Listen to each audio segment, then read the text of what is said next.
Show us what you're made of, everyone. It's Deep Dive Zone, a Sonic review series for fans of all shapes and sizes. I'm your host, Devin, as always joined by my co-hosts Lauren and Bruce.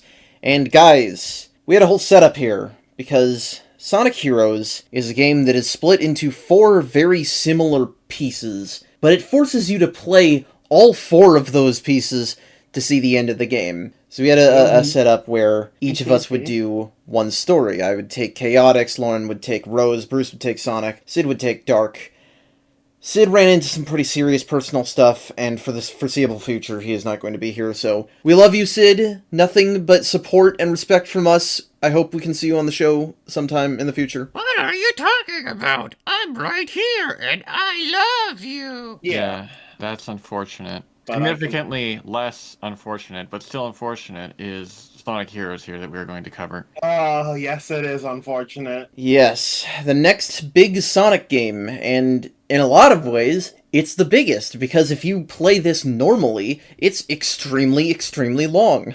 Yeah, I'm glad we didn't play it normally. Ain't it wonderful? Yeah, this game has... It has a lot of things that I want out of 3D Sonic. Each character set that you play as shares the same basic controls, with only, little variants in movesets. You go through the same stages with every story, fight the same bosses. It's just the fact that it's not optional is really dumb, and the process of going through the game itself is, I'm gonna say, a mixed bag.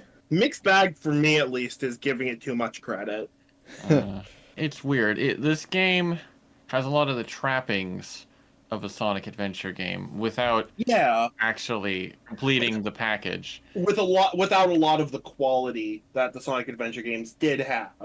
It's a very odd game. I've always been interested in seeing it, though, so it was interesting to see what it was about. I was the same way. I was because the only exposure to this game I had was the idea of 3 characters being controlled at once and its soundtrack, which I have feelings on that.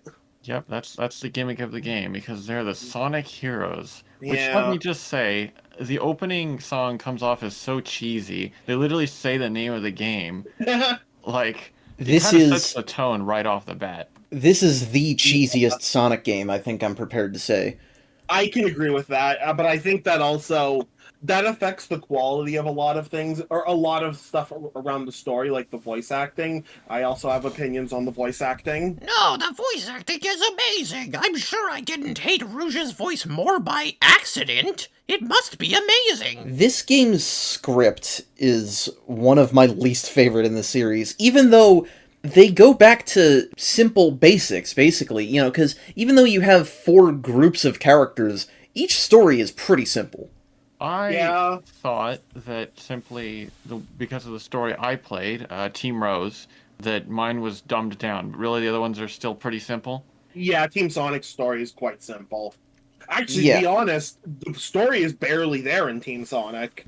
Yeah, for Sonic, it's really just, they get a message from Eggman saying that he's going to use a fleet of ships to conquer the world in 3 days. Come get me. Yeah, pretty much. Okay, then.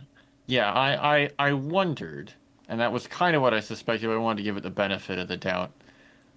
Don't give this game the benefit of the doubt. It will betray you, by the way. Yes, it will. The other stories are similar. I would say that there's one that has some standout bits, but, we'll get to that in a second. The different stories, like, I played Team Chaotix for this I played all of them for this playthrough, but in different ways, but I took notes on Team Chaotix. Right. And their story is that, the Chaotix, right? Knuckles Chaotix came out, like a decade before this game, almost. A little like less that. than that, actually. And the Chaotix consisted of Mighty, Charmy, SBO, and Vector in that game, and maybe Knuckles. Here, Mighty is gone. I have no idea what happened to him. He got sent to the Shadow Realm because Sega didn't need him. And the remaining Chaotix, SBO, Charmy, and Vector, are portrayed as a detective agency. A 3-man show. Yeah, where did that come from? It was just how they decided to retool it. And Interesting. they've retooled them with they've retooled them with actual personalities as well too, because they're they're expressive in Chaotix, but don't really have much of a backstory. Right. So Vector has this sort of Brooklyn no-nonsense detective thing going on, and SBO has this, like, ninja gimmick to him, and Charmy is annoying child. What a And they all love personality. money. Oh yes. They need to pay the rent, so they're taking cues from an Yeah, I can find anonymous with that. walkie-talkie to do missions, which we'll get to that in the gameplay section. The Yeah. anonymous person turns out to be Dr. Eggman, of course. Right. How dare you spoil it? No, I'm kidding. Yes, it's Spoil it true. for the game we've already completed. I must say, it's pretty surprising that they brought back the Chaotix. It's cool to see them back because, like, It's neat. Knuckles Chaotix was in many ways similar to this game. It was padded. Yeah. Oh my god! I just Was- remembered the massive amount of stages in that game. Yes, you're right. Main comparison I have is just how padded both games feel. But yeah, no, it's cool to see the Chaotix back, or at least what's left of them. I don't know, I guess Mighty died in the war. Chaotix also had a large cast of characters to play from. This game, That's- even more so. I must say, it's impressive. 12 Oh, yeah. characters. Wow. And they all fit into 3 categories somehow. Some of them more forced than others. Yeah, I mean that's part of the redesign thing. Is like Vector in particular has been bulked up from his classic days. Oh yeah, that's true. Although I like his modern design better. I think it fits. It fits the idea of his character a lot more. Yeah, so glad to have the Chaos here, and I think that their dynamic can work. But like we said, between the script and the direction, the voice work in this game can be really annoying.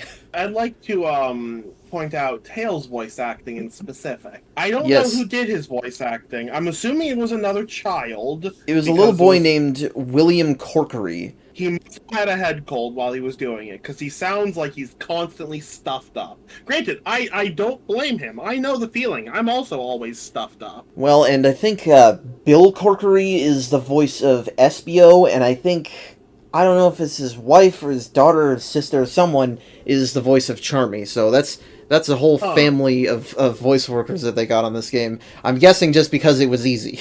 Probably. But yes, we also have Team Rose, who is sent on a wild goose chase, basically. First impressions, before I knew what the heck I was getting into with this game. First of all, Omo Chow explains that apparently Team Rose is the easy mode, which that's actually kind of neat that, they have the difficulties divided into different stories. Not kind of neat that you'd have to play through all of them. What's the point of difficulty Right. modes if you have to do them all? But it's still Yeah. interesting to note.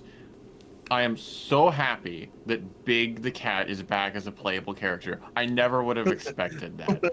I'm You so know what? glad. Yeah. That's the best part of the game. Well, and he's certainly more capable here than an adventurer.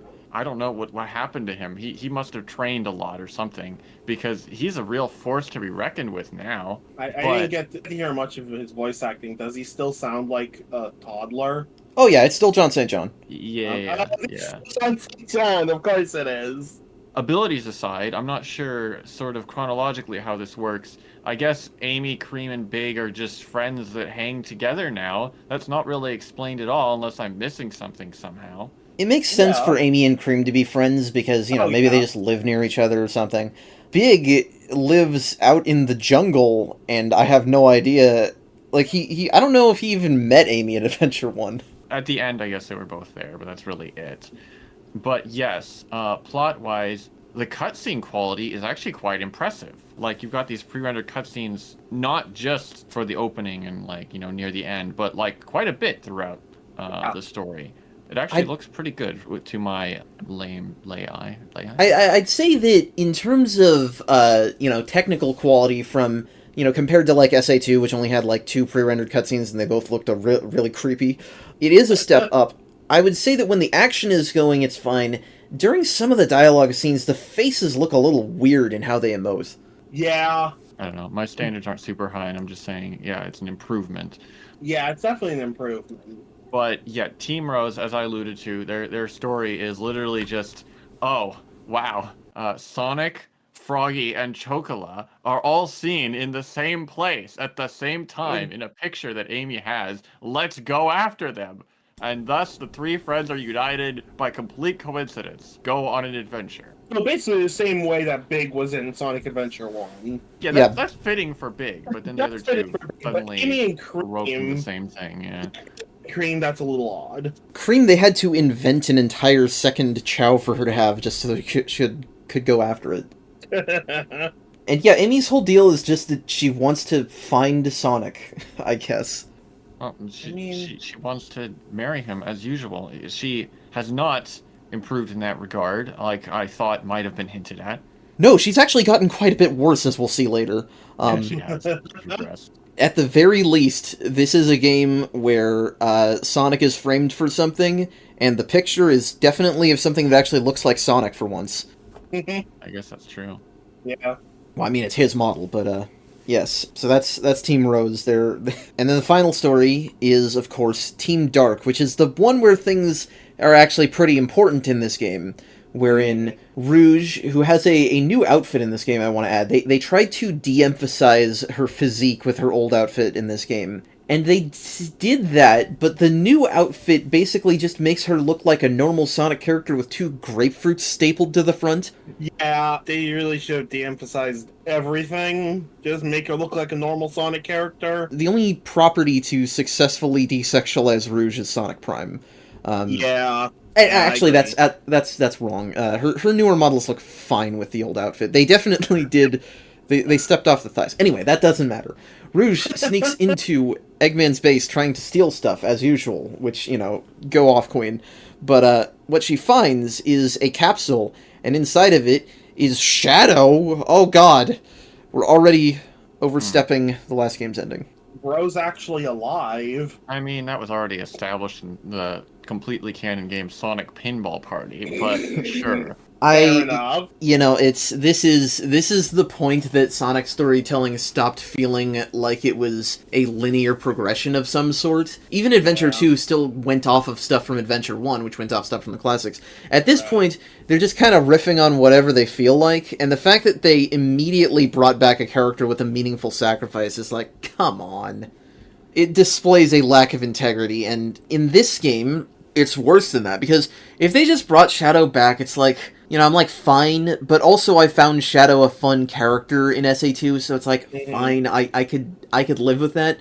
What they decided to do with him is much worse, because Rouge opens the pod containing Shadow, and, okay, well, first off, they get shot at by a new character that is actually the best character, because they get shot at by Shadow's robot guard, which is an E-Series robot called E-123 Omega, also voiced by John St. John, I might add. And I want to do a brief aside on Omega here. He is one of my favorite Sonic characters, because he takes absolutely no shit. Omega is just a character that loves destruction and violence. Murder is fun! He's just ecstatic about the chance to blow things up, and he's angry about Eggman for locking him in a room guarding a sleep pod, and decides, I'm going to kill him. So that's why Eggman turns on, or not Eggman, that's why Omega turns on Eggman in this game. Okay. Yeah, Omega is literally just like, you're wasting my talents, so I'll kill you. You're wasting my time and my talents, I'm going to kill you. That's great, I love that. Yeah, he was never programmed for anything other than keeping the pod safe, including obeying Eggman. Oh my god. Sometimes it really seems like Eggman is kind of an idiot. Sometimes. It's interesting, because Omega is actually the only original major character in this game, I think. And he almost wasn't. But I believe the original intention was to also bring back Gamma, but they had some restraint there. And yeah, that would have been worse, honestly. Instead. Yeah, of course it would have been. If I had to choose between Shadow and Gamma, I would choose Shadow. But what they've done with Shadow here is very disappointing, because they decided to go for the contrived amnesia subplot. Shadow does not remember who he is or anything that happened. I don't know. He got brain damage. So he did fall from fucking orbit. But the thing that they play up here is that over the course of Team Dark's story, we're getting a little ahead of ourselves here, but I might as well. We see like a broken robot Shadow, the first Shadow android. And so the question becomes less, who am I, and more, am I the real me? Which doesn't make a difference because you don't know who you are anyway. Oh my god. And the fact that Rouge is never just like, oh yeah, you're Shadow the Hedgehog, you were created in a lab and tried to kill the world, but also then you saved the world. She never says anything like that. Shadow never asks, but she never, Rouge, tries. Well, yeah, Rouge could have at least dealt with some of this by just saying, yeah, I know you. Here's what you did. Yeah. So that's super annoying, but I guess that's their primary motivator is, to ask Eggman what the hell's up with this Shadow, although I like to imagine they're doing it because of Omega wanting to kill him instead. Sure. But that is our setup for this game. That's the start. We're 20 minutes in. We're finally getting to the opening stage. Seaside Hill and Ocean Palace. You kind of get 7... What? Seagate. Yeah. Oh, right, the tutorial level. And I do feel like covering the tutorial level is important because it really sets sort of the mood for this game. Well, it does exposit the most important thing, which is that you are very often going to be stopped in your tracks and talked at by annoying voices. Yes. That's true. This is where I just took all sort of my general notes on Team Rose's gameplay, and I guess a lot of it progresses to gameplay in general in this game, because, of course, all the characters all the types of characters of the same type play similarly, which, it's a neat way to get in more characters. So, first of all, I hate that when you play as a flight character, they just all form up into a stupid pillar. God, I hate it. It looks so stupid. You cannot play as a flight character on the ground unless you throw your allies away, and then only for like a second until they rebound back. It's annoying. It's really annoying. I've never liked that about the flight characters. You're switching between characters that each have, their prescribed role. So you have these speed characters, which are fast but slippery. The flight characters are slow but more versatile. I want to say, flight is weaker in this game than it is in any other Sonic game. 100%. Yes. You just have a flight gauge, and it depletes when you move. So, strangely, you can hover forever, and the game will never stop you, which you can take advantage of. But if you move 5 inches, then you plummet to the ground like a stone, and it won't even let you move after that. You just have to fall and hope that you're above ground. No, you have to hope that your power character is above ground because it goes by their dangly hitbox and not the flight character. I love it! Yeah, no, I don't like the flight at all in this game. I mean, I guess I kind of like the fact that you can hover infinitely. That's fine, but the fact that your movement is so limited, you can only fly for a couple seconds, it's also really slow, and most importantly, you have a plateau to how high you can go. It's not how high your flight lasts, you mash the button, and it has a ceiling. That's true, that is kind of disappointing. Yeah, I must say that the flight is the least satisfying formation, although it is, I guess, helpful that you can always fly, as weak as it is. I'll say I abused that as much as I could throughout this game. Yeah, if I were switching between these characters and the Sonic Adventure versions of themselves, I'd be a lot happier. Let me talk about, I suppose, each of the characters. I have some comments on them. First of all, wow, this game has a bunch of different combos of moves. It is actually kind of complicated. It's about on par with the advanced games, kind of, with all the different weird combinations of tricks or whatever you can do. I was surprised that, for instance, I was like, okay, I got Amy, so she's got a hammer, but you can only bring it out if you use very particular moves, which has been too long for me to remember exactly what you have to do. I think you can do, a mid-air spin. Well, so the movesets have been... sometimes. The movesets have been weirdly redefined, so it's speed characters. It's you have the homing attack, but now you have, the tornado jump if you do the attack button in midair. But then it's you don't have a spin dash anymore. Instead, you have the Rocket XL, which you activate by holding and releasing the attack button with the speed character on the ground, but only if your power and flight characters are near you, which sort of rockets you forward and isn't that useful. But if you don't have them and you just tap the button, then you do a different attack. And that's one way that Amy can use her hammer, but she can also glide through the air if you hold the jump button. It's really weird. It didn't come off much like I was playing Amy between that and the changed speed, I must say. I already kind of touched on Cream. Cream is just locked on a pillar. I will say Cheese is there, but it is a darn shame. You can't unleash the power of the god on this world. Mostly you can't. What? Can you? I tried to like mess around with the buttons. And Well, so this is the thing, is that it feels like there are parts of this game that are, like, just underutilized, because you can use the flight characters independent from the other two, and, like, not only do they run faster on the ground, they each have an attack unto themselves. Tails and Rouge have these, like, weird fake rings that they throw at people. Charmy can sting people.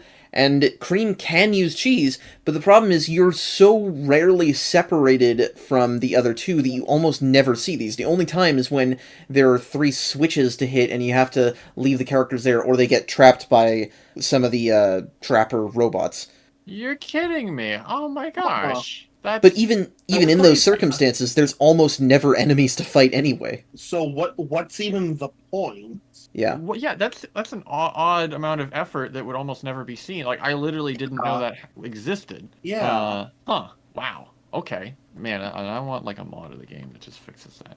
Oh, that's such an easy fix. I mean, yeah, I want a mod that just makes it so you're controlling characters individually in the first place. Like, right. No character swapping. Yes. I think, yeah, I mean, people were working on that. I don't know where the progress is. I have seen some work done on that. What I would say is, you just have them only form up into the pillar when you jump, because then you're going to fly anyway. And that's how you use, like, the Thunder Shoot attack. Mm-hmm. That would make sense. Yeah. Which I do want to say, this game brings a lot of weird mechanics, one of which being character leveling. I still don't really understand what that was. So when you hit enemies in this game, which I want to say, did you guys like Badniks? Because they're gone now.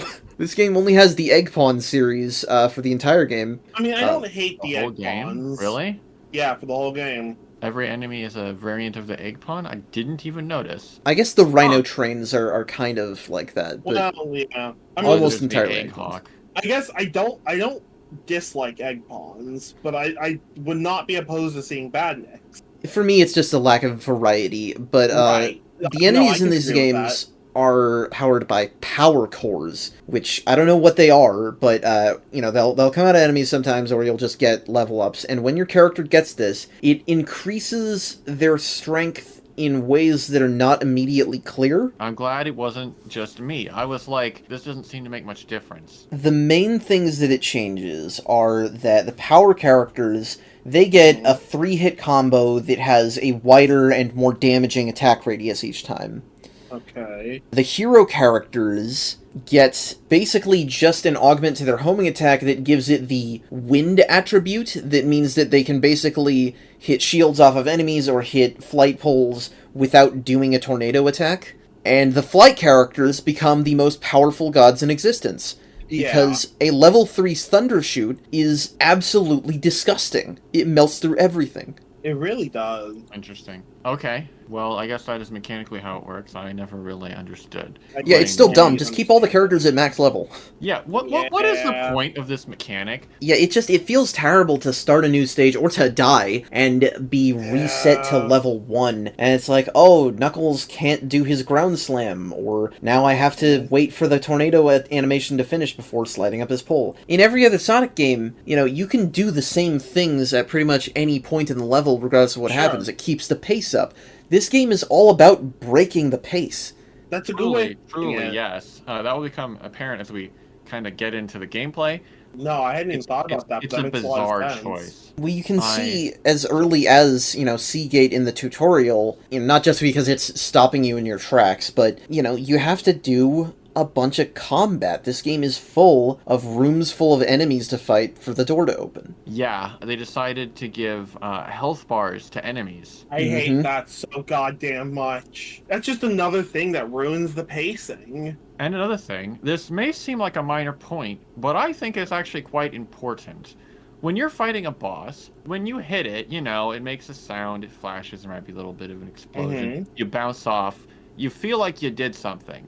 The enemies in this game just flash. There's no impact at all. Yes. It doesn't feel like I'm doing anything. when I'm hitting enemies in this game. Yes, there's no reaction. There's no like visceral reaction to smacking your face into an enemy. Which would be fine if either the enemies died in one hit or you were just always at level 3 combat. But yeah, it's just unsatisfying. And so, of course, you're just naturally going to switch to the power character to try to get through it as fast as possible, which means I can now talk about Big the Cat, which, as we mentioned before, has been very much changed. He has a new combination, fishing pole and umbrella, which is interesting. I like how he can use the umbrella to glide, and for some reason, his fishing pole has been upgraded for combat because now it can catch on fire and make huge rings of fire around him. It is awesome. Whenever you have a fully upgraded power character, that third combo hit is always disgusting. It's great. Omega's in particular, where he launches a barrage of missiles, it feels good. I don't like the power characters, their gliding is all really slow. And they can't climb either. The levels aren't really built to include it, so I never really even noticed that they couldn't climb. I never would tried, but that's true. I must say, it's really the totem formation is stupid, but I do like with Big where Amy and Cream will just sit on his shoulders. It looks adorable. That's very in character as well. Yeah, this game does have one thing that I really like, which is using your friends to bludgeon people. Right. You know, this is the game where Sonic and Tails will be stuck to Knuckles' arms and he will punch people with them. Hey, Knuckles it works somehow. It works good for Big and Vector because both of them launch characters on the ground and do like a ground pound body slam from the air. Knuckles and Omega both have these big sweeping punches on the ground, which if you're doing it on a small platform, you can easily fall off. Whereas they have to be in the air to launch. So, me and Lauren got lucky, but Bruce was stuck with that. So, there's a lot of slip sliding around in this game. This is one thing I want to talk about. The physics in this game are completely different. It's bizarre, but it kind of fits the aesthetic, which I hate this game's aesthetic. Everything is so shiny. It makes sense that it would be all slippery, but it looks fake. It looks like plastic. Yeah, like plastic. Even characters look like it. Well, the characters are the ones where it's most apparent. I would say that for the characters, that's true. I would say that in terms of the environments, I fucking love the art design in this game. I like some of the stages. A lot of the other ones just feel very disconnected from each other. It's and either to real places. They're pretty. Yeah, I mean, I think that Seaside Hill and Seagate, to a less extent, are both great visually because they have this sort of Caribbean feel to them, these sort of Polynesian-inspired ruins, whale statues everywhere, you can see through the water into the reef. Like, that's a winner on environment design, but I think that... I enjoy the fact that you used Caribbean and then immediately went to the complete opposite side of the planet. Whatever, I don't know, but... I do agree one thing, which is that the stage design is really unnatural, which is different from the art direction. The stage design, it feels very artificial. These stages, like, I have no thoughts on their layout for the most part. It's just like... I mostly only have thoughts on areas that annoyed me. And, you know, little open areas where you go beat up enemies and you just kind of go from area to area. I'll touch on it when there is something to comment on, but at least for Seaside Hill, I didn't get a feel from it. It's flat. Yeah, the look is fine, but it's not original, really, at least from what I've seen so far in 3D Sonic games. It's just another beach level. It doesn't feel very different. I mean, they're even doing callbacks here. We got the whales back. Yeah, I suppose. Oh, yeah. The thing for me is that it's all just... It's geometric. It's flat. You rarely have slopes at all. And when you do, it's like, that's not part of the platforming in any way. It doesn't feel like it's part of the world, it just feels like a stage. And, you know, it's like you think of, like, Pyramid Cave. That's a stage that curves and twists in really weird ways that can only, you know, it has that otherworldly feel. This is just like, here's one place where you fight enemies, and then you run up to the next place where you run in a straight line and collect rings, and here's a dash ring to another place that you fight enemies. Literally almost the entire stage design in this whole game is just that. Yeah. It's not very interesting. Not The things really. that did interest me are like random bits of dialogue they threw out in the stages. It's actually it's kind of Feels interesting to good. hear your characters talk. Interestingly, rather than Chow robots or souls of the dead, hints are now delivered through just the characters who are right there talking to you, which I suppose makes sense.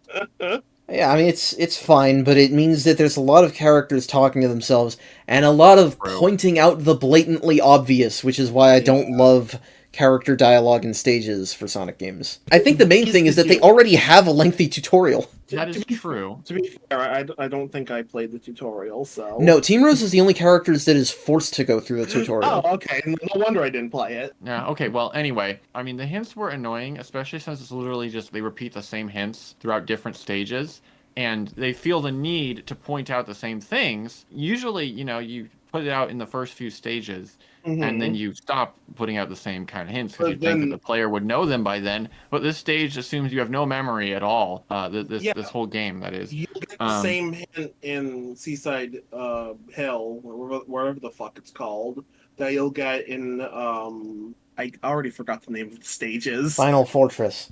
Final Fortress, thank you. And that's the thing, is that they don't just repeat hints, they repeat banter. Yes, I have they heard do. That's also That's true. really annoying. I have heard so many characters in this game say, "My head is spinning" when they run through a loop. It's a loop. I know what a loop is. I had Knuckles say keep saying there's more, specifically in or in Bingo Highway, but Really steep here. Be careful. yeah, no, I had that so often. I really wish there was a way to turn off the voice acting, at least in stage. Yeah, there is an internal command in this game that you can enable in the PC version called Charmy_ShutUp1 that does that. Yeah, sounds about right. I absolutely love little jokes that only the programmers will see like that. That is always funny. I would, except it means that they recognize that their own dialogue was annoying and didn't change it. Yeah, that's true. Well, they had to fulfill the hand-holding all the babies that might play this game. You do get a number of handouts. Because of the focus on combat, they decided to grant every single team a special attack they can unleash. The screen wipes. Yeah, Team Blast, which just blows up everything that's there, and your characters do like a funny little formation. Yeah. It's a little weird. It, I suppose, makes sense in the context of this game, but I wish it wasn't, required. It adds unique effects for each character that uses it as well, which I think is interesting. Team Sonic, if you do the tornado attack while it's recharging, you can do this, light speed attack where Sonic just wigs out and destroys shit. Team Rose is the best, actually. They get invincibility, a shield, and an extra level for all three characters whenever they use it. Yes, that was what I was touching on. That is definitely the part where I felt the difference playing as Team Rose. It's an extremely easy way to just get to level 3 really quickly. Chaotix is one of my favorites too, because whenever they do it, every enemy they destroy with it will give them a certain number of rings, which means that if you only use it on big groups of enemies and you pace yourself, you can basically just get infinite Team Blasts. Right. Oh, yeah. And Team Dark has it the worst, because theirs activates Chaos Control, which freezes time when they use it. Which makes sense for bosses and nothing else, because every other point that you want to use Team Blast in this game is a room full of enemies with a door or cage that opens when they're defeated. So if you freeze time by defeating them, you're just waiting for it to run out so that the door will open. That is So an incredible stupid. bit of oversight right there that I'm surprised they didn't catch.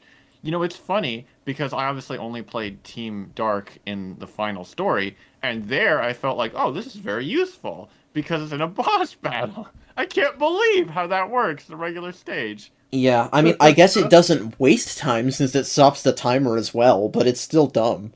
When I first used a Team Blast is when I first saw that, oh, wait a minute, this game still has a score system, and it's not just, decoration like in the classic games. The game does, in fact, rank you at the end, but the score inflation is ridiculous because of how many enemies are in this game. I got to the end of Act 1, got 30,000 points, and the game said D rank. I don't think I got a single rank. Actually, no, I got one singular A rank. Everything was C or below. Yeah, this game is a nightmare to get A ranks and emblems in because, well, we'll see why, but you have to do a lot of enemy fighting, and you have to do it fast, and you have to do it well, because the A rank requirements are very high. Right. We're really not talking about the stages a lot because they're just not that remarkable. You know, Seaside Hill, it's like, what is unique about this stage? To me, the most remarkable ones are the ones that gave me the most trouble, which is like, it's not fun to talk about the ones that gave me a mental breakdown. We'll get to them. I'm trying to think. What is Seaside Hill? It has a bobsled, they call it, which is a weird car that you drive through things. It's fine, I guess. I don't know. Team Chaotix's mission for this stage is that they have to find hermit crabs under rocks. They're just being given busy work.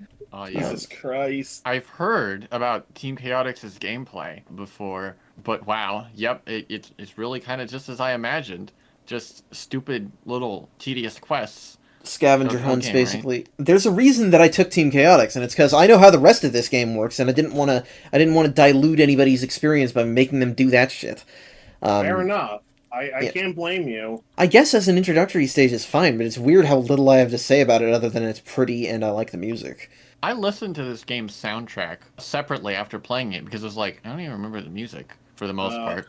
And maybe it's just because, you know, I'm more familiar with other Sonic games, or I didn't have a good time with this one. So, you know, I'm going to be biased for one reason or another. This game's stage themes, unless I will note when there's an exception, not very memorable, honestly. Yeah. Oh my god, thank you so fucking much. I found almost every stage theme in this game to be monotonous. I like it less than the adventure soundtrack. There's clearly something up with it, but I wouldn't say there's anything in particular wrong with it exactly. But I get what you're saying. I've never thought about this game's music the way that I've thought about others. Yeah, so, you know, that's just my take, and Bruce's take apparently as well. But yeah, I was not impressed by the stage theme here. Yeah, which is weird, because I think it's mostly the same people. It's definitely still Jun Sonoy in charge and all that, so... Ocean Palace is the second act of Seaside Hill. I'd say it's more of the same, but with more jumps over death pits. This was probably the most forgettable stage for me, so I don't think I remember it. Yeah, well, it's before the game really starts to become very, very Sonic Heroes, and it's the introduction, so... I do like that they give separate names to the Act 1 and Act 2s. That's neat. Makes them feel a little more distinctive, even if they're still similar in the ways that Act 1 and Act 2s have been before. But yeah, so as the name suggests, there's a more emphasis on the ancient structures here or whatever, and there are some pretty rainbows. I remember pretty rainbows. I'm glad you remember more than I do, because this is probably... I'm sure this was a nice-looking stage. Doors to punch through. Team Chaotix has to find a lost Chow in this stage. Again, I still don't know why, because when I already know that their orders are being given by Eggman, that seems completely pointless. This obviously isn't the only stage to do it, but I have a note here, because this is the first stage to use air currents. So I got to see Big use his umbrella to glide up an air current, and other characters just grab onto them, which, again, is pretty adorable. Yeah. So Team Chaotix has roughly the same thing. I love the way that Vector glides. He glides by blowing a giant balloon with bubblegum. Amazing. And the others grab onto him. Knuckles and Omega they just kind of put their hands together with the others like they're skydiving, and that's it. But yeah, definitely Team Rose has the best one. The only other remarkable thing I can think about at this level is that it has a chase section where giant rolling... They call them rocks, but they're like stone wheels that chase you. Oh, yeah. And I always got tripped up playing as Team Dark because when you hit a spring to get into that section, and I would fly up to the spring with Rouge. If you're playing as Rouge there, you will get hit in the middle of a jump and fall to your death. Would that also happen with Tails? It might. If that happened to you, then yes. I think it happened to me. Yeah. So, that sucks. Yeah, it does. Well, I didn't have to do that. So, we have a boss fight now. Egg Falcon, who... Is it not Egg Hawk, or is it different for the different characters? Oh, did I say Falcon instead of Hawk? I must have taken that note down wrong. It's Egg Hawk, yeah. It's a bird. That's what's important. Yeah, it's sure is a bird. The bosses are not distinctive, is the problem. Yeah. Because... I saw this fight. First of all, let me just talk about the introduction. Eggman is there, and he's just like, "Hey, you three, what are you doing? Messing around with my army? They're not a bunch of toys. I'll get you for this." And then he attacks the Team Rose trio, which, yes, amazing. That he's completely justified. That makes sense. That's a great introduction. But yeah, gameplay wise, I was like trying to like figure it out, and then I realized, oh no, you just hit it like any old time. Um, it's like a great departure from the adventure games where you gotta wait for when the boss is vulnerable. No, just hit it any old time you feel like. It's too easy, you don't challenge it all. It's always flying away from you until it stops to spin around shooting. The bosses tend to not be such an ordeal as a chore. Yeah, that's 100%. A good 100%. description. It's not so bad here, but it will become worse. That's in the future, though. For now, we have the second stage of the game, the high-tech city, consisting of Grand Metropolis and Power Plant. Is there any attempt to explain why they're going from place to place? In Team Sonic, they sort of... Usually it's Tails explaining, oh, we're here because X reason. It has usually related to Eggman in some vague way. Well, so Team Sonic is just heading for Eggman's base. Right. His fleet is, I guess, just flying in the opposite direction of them, and they're hunting it down. I guess so.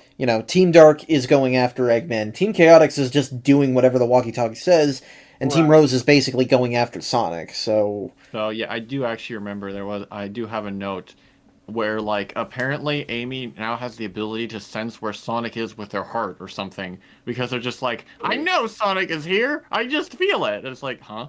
It's like a Spidey sense, but annoying. I guess so. But yeah, so for one reason or another, we're here in the Grand Metropolis. And yeah, okay, so this is when the stages start to feel plasticky too. Because I looked at this, like, and it didn't look very close, and I'm like, okay, this should be a cool area. And you've got these transparent platforms, and it's all high tech. But you look closer, and it's like, oh, it's got this gross shine to it. It looks fake. It doesn't really hold up. It's a shame. It's really distracting. Well, and part of that is that this is the beginning of this game's floating platform in a void sense of design, where it's like the speed roads that move you along them as you run on them. There's nothing else around. There's just a giant vacuous space in the middle of this high-tech city. So it's like it ends up feeling a lot like the stages are really just where the stage takes place has no relevancy to what it looks like or how it plays. Yeah, we're not getting different stage themes so much as different skyboxes. And it's like we get that sense of emptiness. It's like people are complaining about that with like Mario Odyssey, where it's like, oh, why is the city separated from all the stuff in the background? And it's like, I kind of get with that, but here it is so much more apparent. It is.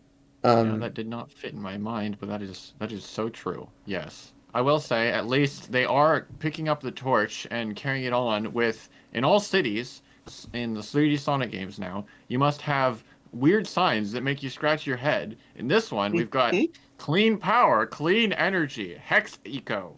There's some lore. That's a company that exists, apparently, in the Sonic universe. I guess so. The sprawling visuals in Grand Metropolis give way to most of the level, which is just running down boring hallways. I have a note here that says, I like the aesthetic of Sonic running through a big city, but it doesn't, I don't know why I wrote that. It doesn't feel like that. No, only in a couple points do you have buildings on either side.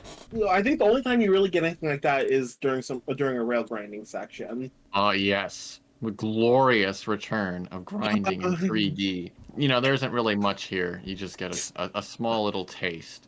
Oh, boy, do you. We'll cover rails in Rail Canyon. Here they don't serve as anything too much. If you're going to get upset by any mechanics in this level, it's probably the light dash, because if you're playing as Team Sonic or Team Dark, there's multiple points where it's like, oh, here's a trail of rings I can follow along. And then it just doesn't work. You'll just hit the button, he'll grab one ring, and then fall into the void. I think I only got that to happen to me once.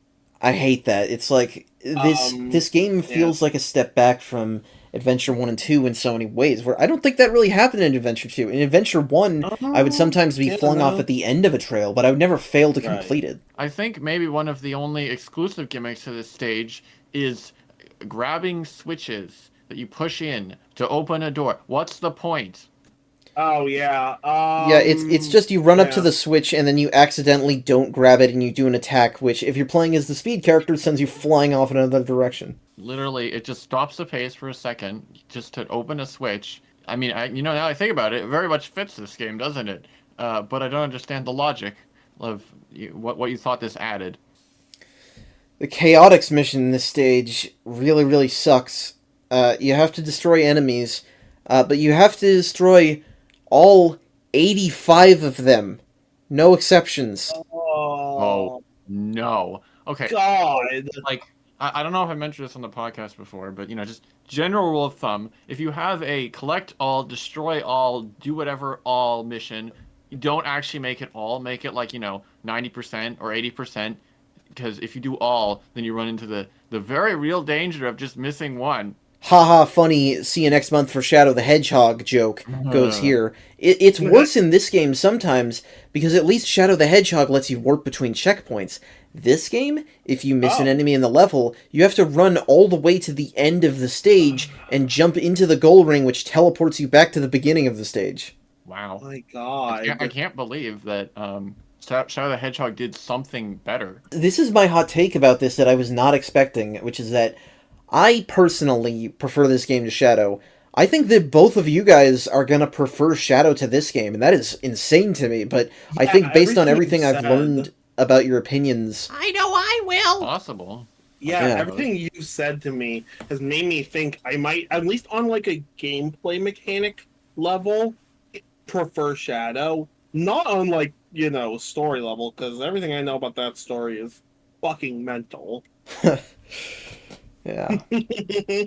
So that's Grand Metropolis for the most part. Power Plant, the second act, is just the first one but worse, basically. This made me want to kill myself. It's I great. don't think I even have a single note on that. I think I realize now the second acts were just the less memorable stages. It's reusing a lot of the same stuff, so I that think, makes yeah. sense. I have one keynote here, which is, yo, finally, some good music. Rad synth beats, very energetic. I can't really, describe it in any robust manner, but I like it. What the heck? It's Yeah, I actually do good like music the for music once. here. I don't remember this music. I It's mean, the I'm one not that sure if your taste would line up with mine, but if you listen to Power Plant, it stood out a lot to me. I do like synth music, so there are good tracks in this game. It's not like the there are music is some. grating most of the time. I don't like Deep Jungle, but we'll get to that when we get to it. Yeah, Power Plant, it's just it has more combat, less speed, and a lot of elevators, which I Oh think yeah, Team the Rose even starts elevators. on one of them. But Yeah, the elevators are annoying. for Team Sonic and Dark, it also ends with this escape sequence where you have rising. I don't know what the energy. It's like the. It's not radioactive waste, but it's like lava power, and it's Geothermal. rising, and you have to climb through a room and destroy enemies because they're having barriers that keep you from getting to the top. I keep not knowing. I wonder if the differences really are because the stages are just different for the different characters. But this stage, I actually kind of went through it quickly, and I was just like, huh. I actually don't have much of an impression from it gameplay wise. Well, that's the thing, is that Team Rose either starts later in the stage, or has a goal ring earlier in the stage, or both. The Chaotix mission is better here, at least, because you just have to get 3 robots out of a pool of, like, 5 or 6. And they're all in Oh, really that's obvious good. places. They're just the gold turtle robots. The boss for this stage is a character battle. Don't you want to do that with much worse controls than Adventure? I don't think I've ever figured out how the character battles truly work. Okay, not just me then. These Um, things Why do they keep doing this to me? are complete nonsense. It's Okay, like, good. in the adventure games, it's like they are clumsy and they don't work very well, but you know kind of what you're supposed to do most of the time. Or at least we could figure it out by the time we were talking about it. I don't have any Right. notes for this. This is like 3D Smash Bros. With no playtesting. You have to knock all 3 characters off, but their ability to recover is incredibly inconsistent. Each character is apparently fashioned as a counter to the others, at least that's what the hint says, but they don't work like that. The only reliable strategy I found is to just keep spamming the tornado over and over again, and even that's not reliable. Yeah, I didn't even know what the goal was. I didn't realize that you were supposed to knock them off. I just, Yeah. attacked them a bunch, and sometimes I noticed, oh, look, I knocked one of them out. And sometimes I noticed, oh, look, I got knocked out. Great. Like, I didn't understand what made the difference. And, after doing that for a little bit, I was just like, okay, I guess I'll just smash a whole bunch. and eventually I won. And I don't know what happened that whole time. I have had these fights take 5 seconds because I killed them all with one tornado attack, and I've had these fights last 10 minutes because I cannot knock off the goddamn speed character because he keeps landing on the platform because he has a lot of air mobility, and then he uses... If either side uses their team blast, that recovers all of their teammates, which sucks, because they will automatically build up a certain amount over time. I didn't know that. So for this fight, I had to fight Team Rose. I got so stuck on trying to knock Big off of the stage. This was the first point where the game really got frustrating for me, I think. And it was just a downhill spiral. Yeah, my note as far as the Team Sonic version of this fight is Knuckles saying shuh, shuh, shuh, shuh, shuh, shuh, shuh, shuh. Yeah, Knuckles, when he punches in this game, goes shh, and it really sounds like he's saying shit.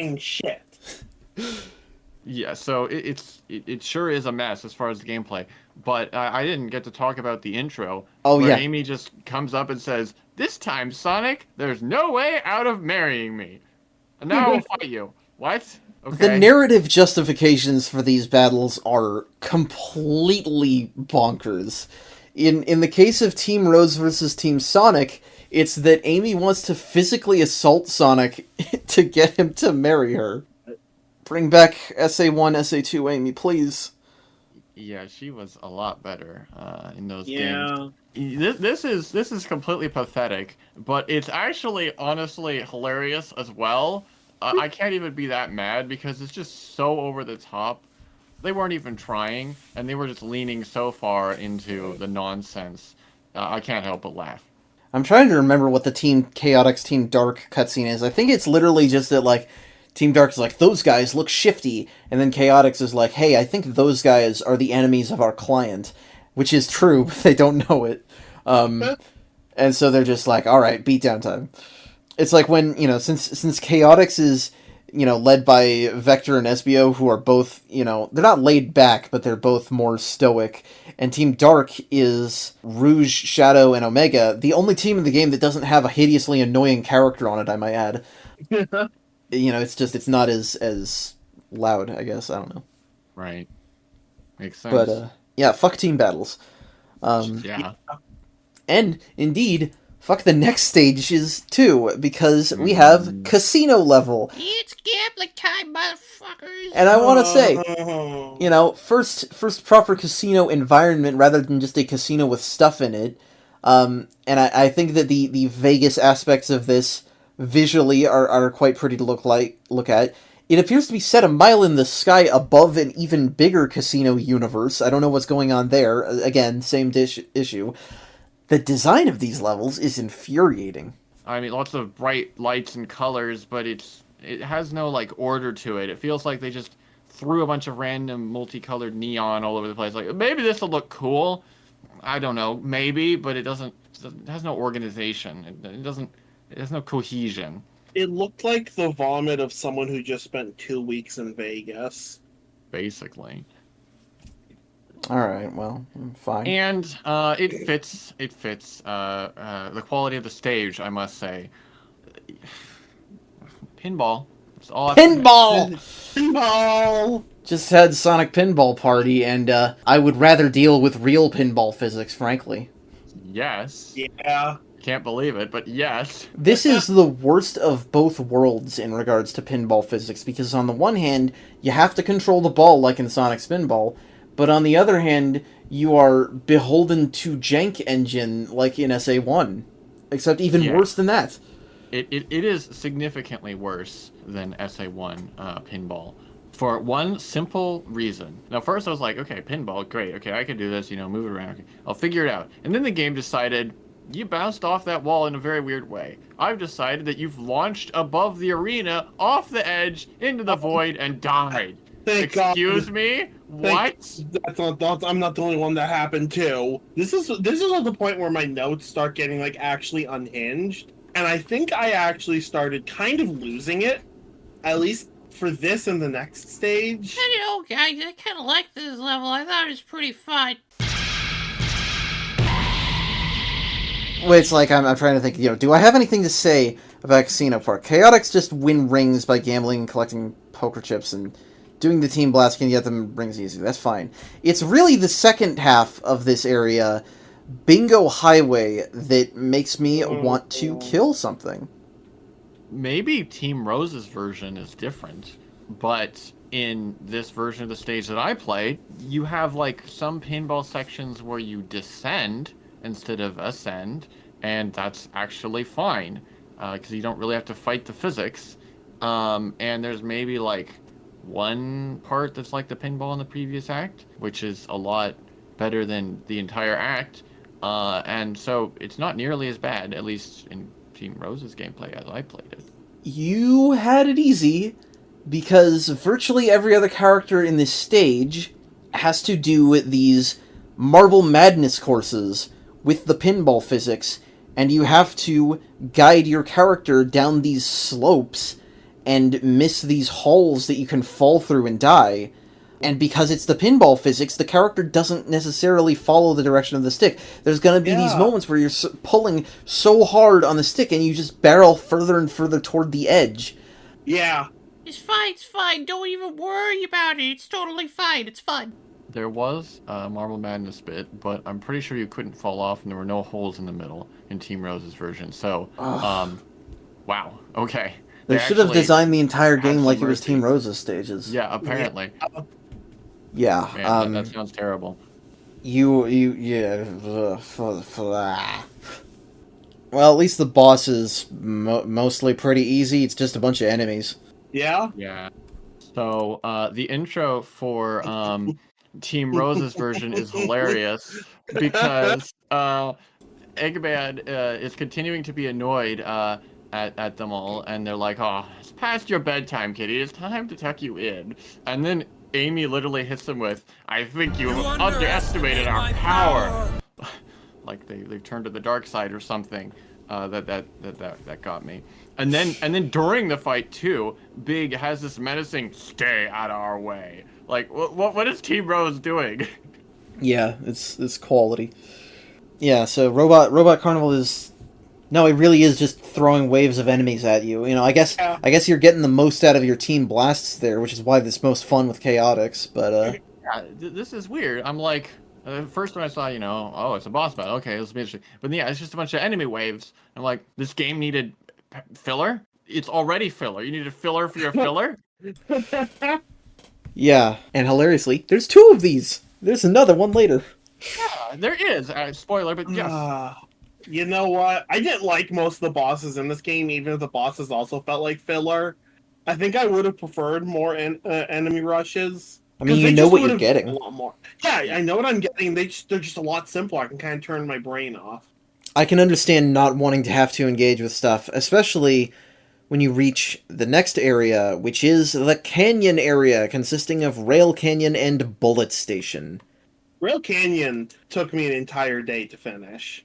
Oh boy. Rail grinding. Lots and lots of rail grinding. Wouldn't necessarily be a problem. If it but worked for the most part in this game. It is a problem, because rail switching is a nightmare in this game. Oh. You can just go flying off. Way more so than in Adventure 2, I might add. Yeah. And there are things about rails in this game that I think are an improvement. I think the fact that it gives you a little extra doink of speed when you tap the button, which is good for, like, keeping the pace up, a thing this game rarely does. But it doesn't properly educate that you're supposed to hold the button to, crouch to just build up speed, and you still have to balance while doing that.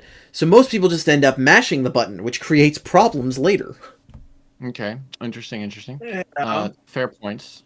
I loved this and the next stage. I don't think they ruined the grinding at all. I can't imagine that they improved the physics with Team Rose, but for whatever reason, I just played it like I did Adventure 2, and it felt good. I didn't really, fly off. I was able to switch just fine. It didn't feel very different, and it still had all the same great rush to it, because you can really get up a ton of speed.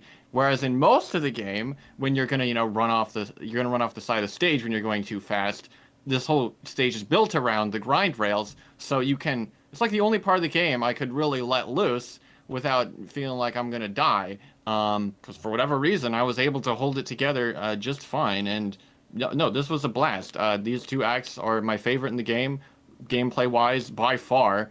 The only real time in the game I actually had fun for an extended period of time. Yeah, Bruce, we need to call the orphanage. I think we do need to call. I think we need to call a therapist because this sounds like Stockholm syndrome. I like how extra the rail designs are, but the stage is so long. Yeah, you better call the Child Protective Services. No, I am able to sometimes enjoy this level in isolation. You know, it's certainly the best chaotics mission in the game because it's just a normal linear level. Fair enough. I think that when you're just holding the button and watching the rails go by, it's fine. I think for Rail Canyon, in some aspects, this is fine. But there are parts where it just flings you off into the unknown. This is something that Team Sonic and Dark get more than Team Rose, I think, is part of it. And having to do a long fall and land precisely on a rail, I think, is something that Rose doesn't have as much. That might be a big part of it, I think. Not very much. Okay, I didn't think about the layout. Yeah, the layout may have been more punishing, especially if you had more moments like that.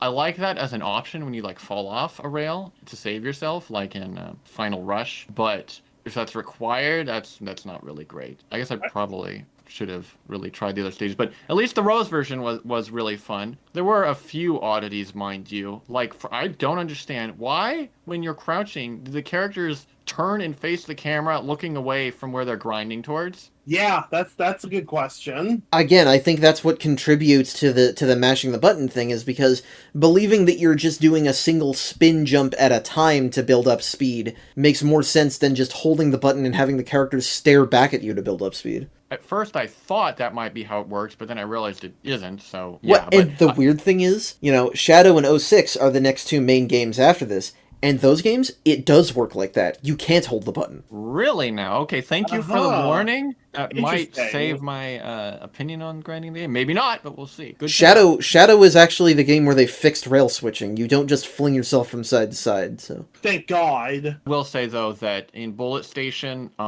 it's less rail focused. There are more just open areas where you know, do some chore, and you get to actually continue the stage.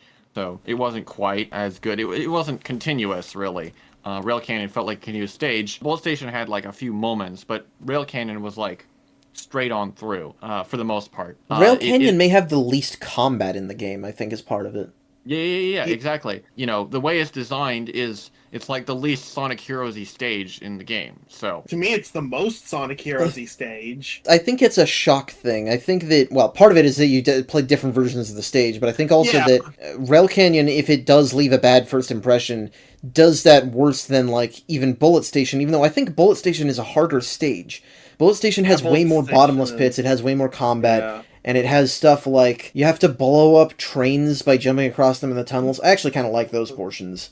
Although I don't like that Chaotix mission for the stages, you have to break a bunch of capsules, the same as the one Shadow was in. But the big thing is like also that Bullet Station has these flying sequences where you hop in a cannon, get shot out of the biggest gun in the world, and fly through the canyon. And then it, again, so annoying. Wants you to land precisely on a rail, which is like, stop doing that. It would be easier if the checkpoints weren't years apart. Bingo Street? Bingo Highway, Street Highway, and Rail Canyon both gave me headaches after playing them. Me too.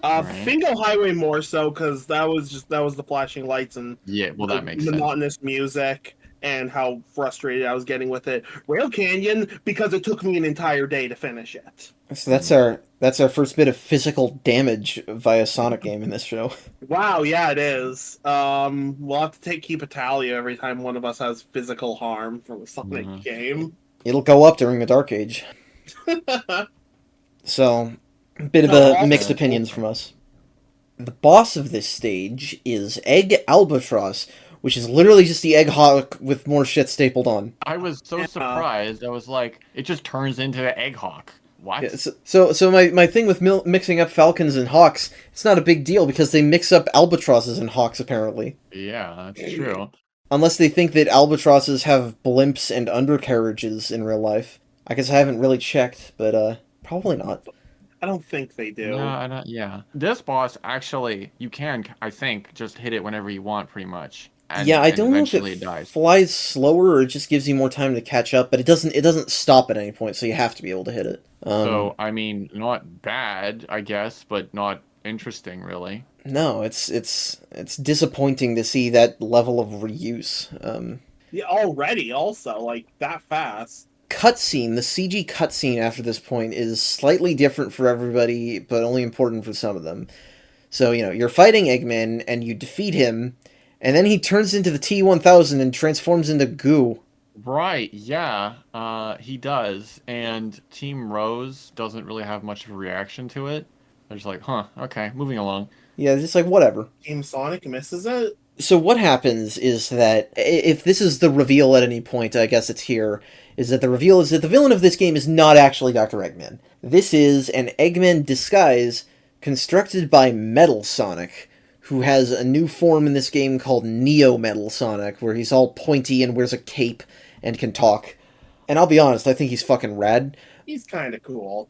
He's got this like T-1000 thing going on, and anything that he absorbs temporarily or just gets near, he can take on the traits of, which is important because He's a changeling. yeah, sure, he's fucking Odo. Yeah, sorry, I have to associate Star Trek with everything. Listen, I got the reference, so it's good for me. The implication in all of this is that Metal Sonic was the one who kidnapped Froggy and Chocola because he wanted the DNA copy of Chaos, which actually does make sense for the final story. And in Team Dark's story, he also says Ultimate Lifeform data copied because of Shadow. But Team Dark has a weird thing here, which is where they find a broken Shadow android that was apparently on board the ship. And Shadow looks at it, and then says absolutely nothing. And then they go. Just gonna stir in the doubt, I guess. But it is notable that, this is notable in that, for the main games, Metal Sonic was not in them since CD, so that's almost a decade of difference. Oh, yeah. Which is funny, because he's gonna be gone again until, 2011. But that's the thing. Anyway, so then we head into our next stage, the jungle level. Frog Forest and Deep Jungle. Lost Jungle. Lost Jungle, sorry. Yeah, Lost Jungle. What the hell is Deep Jungle? Whatever. That does sound familiar. Yeah, so I like these stages. At least the first one. I don't like the second one. I like Frog Forest, okay. I preferred the second one over the first one. Really? Wow. I had no real problems with either of them. Well, Devin, you know I was struggling with the first one. Yeah. The forest and jungle combination of names has to be a callback to Adventure 2. I am sure it is. The look is extremely similar, but I mean, it actually kind of looks good. It still does look kind of fake, but less so, I think, than some of the other stages. I don't know. It was the one that was least ugly, in my opinion, to run through.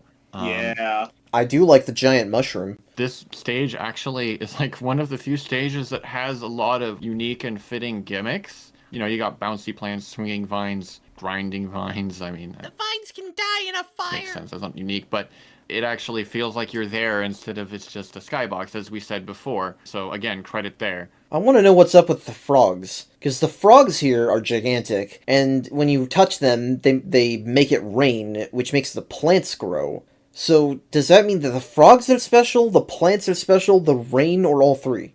Yes. I don't know. This is just a thing that happened in this stage, and I was like, okay. I mean, that's how the game treats everything, pretty much. So I didn't give it any thought. Yeah, I suppose. Deep Jungle has poison frogs that make it acid rain, which makes the plants grow backward, which is that's not dying. Tails says they're all dead, but that's not how you die. You don't transform back into a baby. I mean, maybe you don't. Yeah, the Act 2 version is interesting because, at least in Team Rose, you're platforming above a huge green lake. That's neat. That differentiates it. Yeah, I do think that Lost Jungle is one of the better set stages in terms of not looking like you're just on floating platforms over a void. This is also the act that introduces the giant hammer robots, which are really annoying to fight with Omega specifically because, you bounce off of them if you do a physical attack. They have a lot of health, so... Yeah, I recognize these enemies because they show up, I think, in the Rush game as well. Oh yeah. And they actually have health, more than one hit in that game too, which is where I've seen that health thing before. It was these enemies, not nearly as much though. No, that But game's a lot better with it. yeah, but yeah, that a familiar face, if you will. They're not great though. They're just another badnik that you have to slog through unless you can blow it up. I just don't like Lost Jungle, honestly. I don't like the music, which is just this weird jumble of jungle sounds and instruments.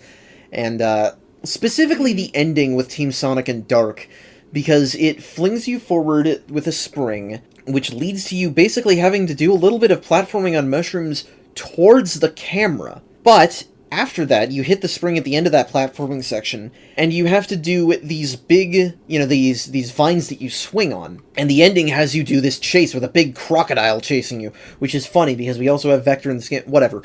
But sometimes, when you get to the end of that chase, the last vine is just so inconsistent. Sometimes it'll fling you off into the wild blue, sometimes it'll just have you drop like a rock, and you hit it from the same point, at the max point of the swing every time, but it just doesn't work. And so I've tried to A-rank this stage before, and I've done an excellent job, and then just died immediately right at the end. What is wrong with you? I can't believe it. There's points in my life in which I have liked this game, and also there are physics swap mods that also change parts of the level design to feel a little bit more adventure-y. Not great, but...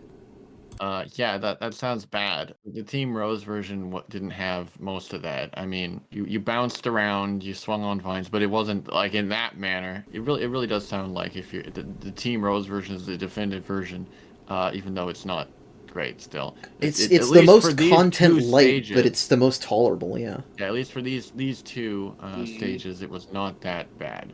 Unfortunately, the boss is another team battle, and one that utterly baffles me in regards to the Sonic versus Shadow part of it. Because we have cinematic parallels here, right? Because we have Sonic and Shadow meeting up for a rival battle in a forest, and so that's very Sonic Adventure 2-y, but the banter that goes on between them is so bad.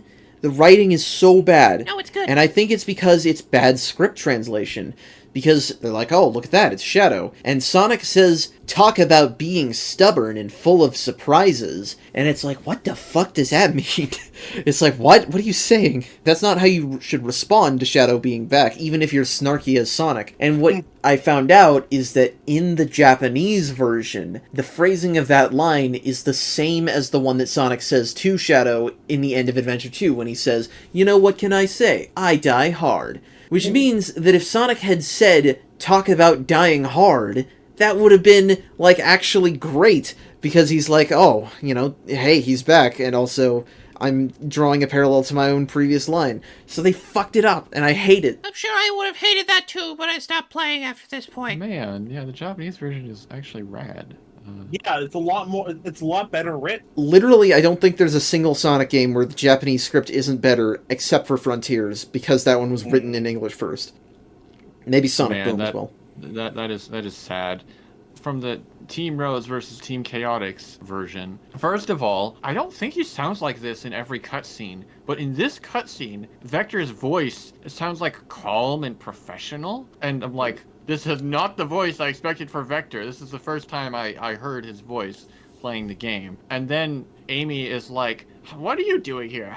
Looking for a date? And I was like, oh, Vector's going to accept, of course, having read the comics. But Vector does it. He's like, no. And I'm like, no, this is Vector. The comics are wrong.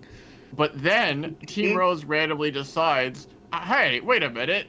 You all must be behind the kidnappings of Chocola and Froggy. Yeah, we're gonna beat you up for that. Here's the great bit of that. Here is the one part of the mission storytelling that I think is well integrated. Because the Chaotix mission for Lost Jungle is to find a bunch of Chow. Huh. Oh. So it actually is like, oh, they're gonna take the Chow. Makes I mean, it's not, if, but... that had been communicated and from my side. Yeah, that does... that's a reason, but instead of no reason. I do like you were saying the thing about if it's about a date, it'll have to wait, which, fuck that line. But I do love that Vector gets, pissed off, what are you doing, you little freak? He gets genuinely upset about it. But the fight itself is just another character battle. Well, I suppose it is. This one did give me a different experience, though, because when I fought Team Sonic, they never ever team blasted. But here, I suddenly saw, oh, the enemies can team blast, which plays the whole animation out. So you just get to watch. He's like, I'm about to get destroyed. And the game's like, yeah, wait for it, wait for it. Great and good. Well, and this battle in particular, you're on a giant platform, which means it's even easier for them to not get knocked off. It's just frustrating. But yeah, screw character battles, like we said. True. Yeah. I will say that, at least for me personally, Halloween levels! It's a big step up. I am so glad that Sonic games are continuing to have Halloween-themed stages. Hang Castle and Mystic Mansion. This stage is cool from a conceptual standpoint, at least, in that you have these switches that flip the entire map upside down, and it even has 2 music tracks to go with it. It also rabidly disregards continuity because it has a giant full moon there. You know, Sonic fans were upset for years about this before they started saying, oh, Eggman blasted the half of the moon that you can't see. You know, which I said that in the Adventure 2 episode because technically that's what's canon. But it's like, it's so obvious that they just didn't give a shit.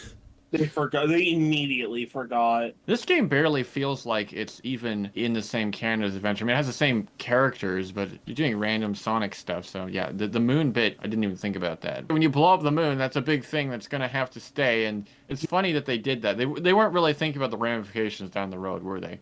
No. Not really. Much as I wish it were paid more attention to, I do like the visual of when you're upside down and you have the giant orange moon in the background as your bottomless pit because you fall into the sky. Yes. You know, and you got pumpkin-headed ghosts, you got invisible pathways lit by fire, you got witch robots that heal enemies. I'm going to be honest, I never even noticed that. I did. But I believe you. I was amused by the pumpkin enemies that they even laugh at you, and I thought the wizard egg pawns were a funny mix-up. I hadn't mentioned back in the casino stages there were egg pawns dressed up in pink bunny outfits too. I do like that even though they're just doing egg pawns over the place, they're adding some flair to them for the different stages. I do agree with that, is that even though I want more variety in badniks, if you have egg pawns that are themed to a specific location, then I like it. Yeah, that's fun. Colors and Generations do that too, I believe. But yeah, I mean, it didn't feel bad to play through, really. It felt not great. You know, it's just kind of standard Sonic Heroes, not like evil Sonic Heroes. Yeah, it's on the upper tier of Heroes gameplay, probably. Man, I gotta disagree. This was another stage I struggled so hard with. Gave you trouble. That's the thing. I don't even remember. I think it was actually mostly trouble with Tails. Yeah, I mean, any of the platform... Really the level's fault, I guess. No, I think that the platforming sections have become more and more reliant on slow-moving, floating platforms over a bottomless pit, where, you know, you're definitely encouraged to use Tails, but because they're so slow, you want to go faster, and so it encourages you to make mistakes. Yeah. And again, you know, these levels, they are getting so long, especially for Sonic and Shadow. You know, Chaotix are just, like, finding keys here. Yeah, we haven't really talked about the length of some of these stages. Yeah, I'd say it probably started in maybe Rail Canyon. I think for me it was the casinos where stages started taking minimum of 7 or 8 minutes. Sometimes, I think my longest was 15 minutes. Yeah. And no 3D Sonic stage should be that long. And the thing is, you have no fucking idea. I'll get to it in a second. You know, because, like, it's a lot of, like, if you removed a lot of the filler fighting, they would be not too different from standard platforming Sonic stages. And, you know, they usually have a decent amount of set pieces. Like, Hang Castle ends with this sequence where you climb up a large tower, but then you hit the upside-down switch, and you run down the side of the tower to the goal ring. And that's fucking cool. But it's like, it takes a while to get there. And no stage is more emblematic of this than the second part of this, Mystic Mansion, which is just a frigging gauntlet. A completely linear gauntlet, I might add. There's little to no alternate pathways anymore. This was the next stage that broke me. This is like 7 to 10 minutes with Team Sonic or Dark, and it is even longer with Chaotix, because their mission is to extinguish all 60 torches in this level, Which, if you don't know, in order to extinguish a torch, you have to use the tornado move on it. So using the tornado move 60 times, it takes like, I don't know, 3 or 4 seconds per attempt. And it's obviously not the most reliable because you have to get the button in the right spot and you have to be near enough to the torch, and you can still take damage from it if you touch it. This is the worst mission in the game. I'm interested to see if I end up hating Lost Impact more than it. I absolutely hate it, and it's like, it's not easy with any of the other teams, but it is a long slog. Now, I'm feeling guilty at this point. I just got the better version of the game, straight Well, I mean, up. you dislike this game more than me on the whole, so I'm allowed to have more individual problems with it. You were talking about the length of the stages, and I remember that you talked about how, oh, wow, these stages are long, and I mean, they felt long, but they didn't feel longer than, like, an adventure stage, but that's just I was playing the shortened version, literally. That's bad. I don't think I had a stage other than maybe Ocean Palace and Seaside Hill. I don't think I had a stage that was sub 6 or 7 minutes. I was gonna say, from my perspective, this was not a bad stage, really. It was, again, mostly not engaging gameplay wise, but from a sort of a theming perspective, first of all, this is another stage with standout music. I love the opinion, music. at least. It's got tons of funky riffs, and it has a very fitting spooky vibe, and energetic and just unique. Yeah, this is great. I heard this before I had played the game, and I was like, oh man, if Sonic Heroes music is that good, I ought to be in for a treat. And I was disappointed. What the heck? This is just a standout. It really is. Which is crazy. I don't know why it's such a step up, but I mean, I do love it. So that's great. And once again, I like that it differentiates itself from Hain Castle in that now you go into the castle and that's Act 2. I think that's clever. And then you get a new different look for it. You get cool stuff like a part where there's a skeleton that peeks behind a door, and then when you go around the door, it's not there.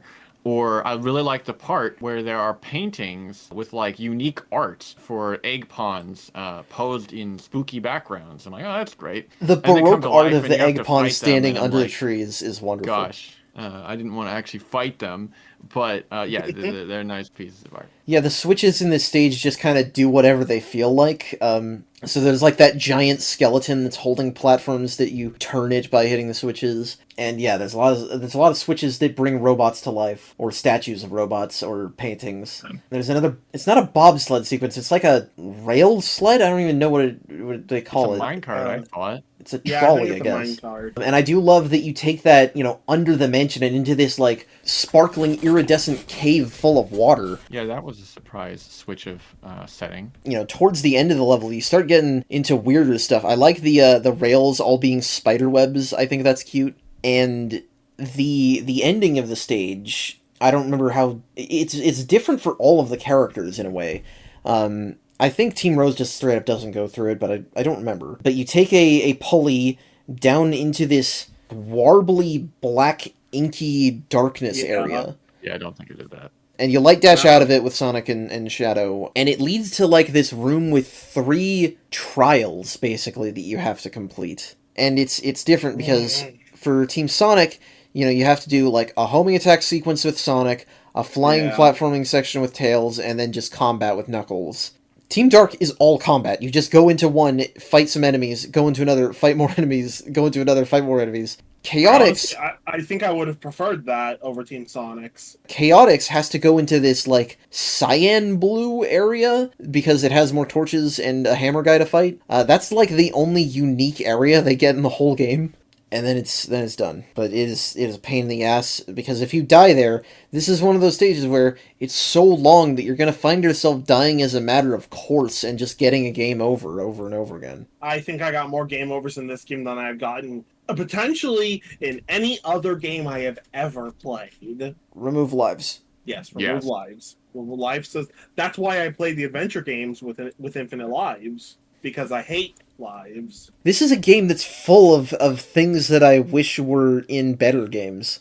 I guess there are a few things I might take, but I think for me it's mostly some of the gameplay stuff feels decently refined that I think would be nice to see again or in another game.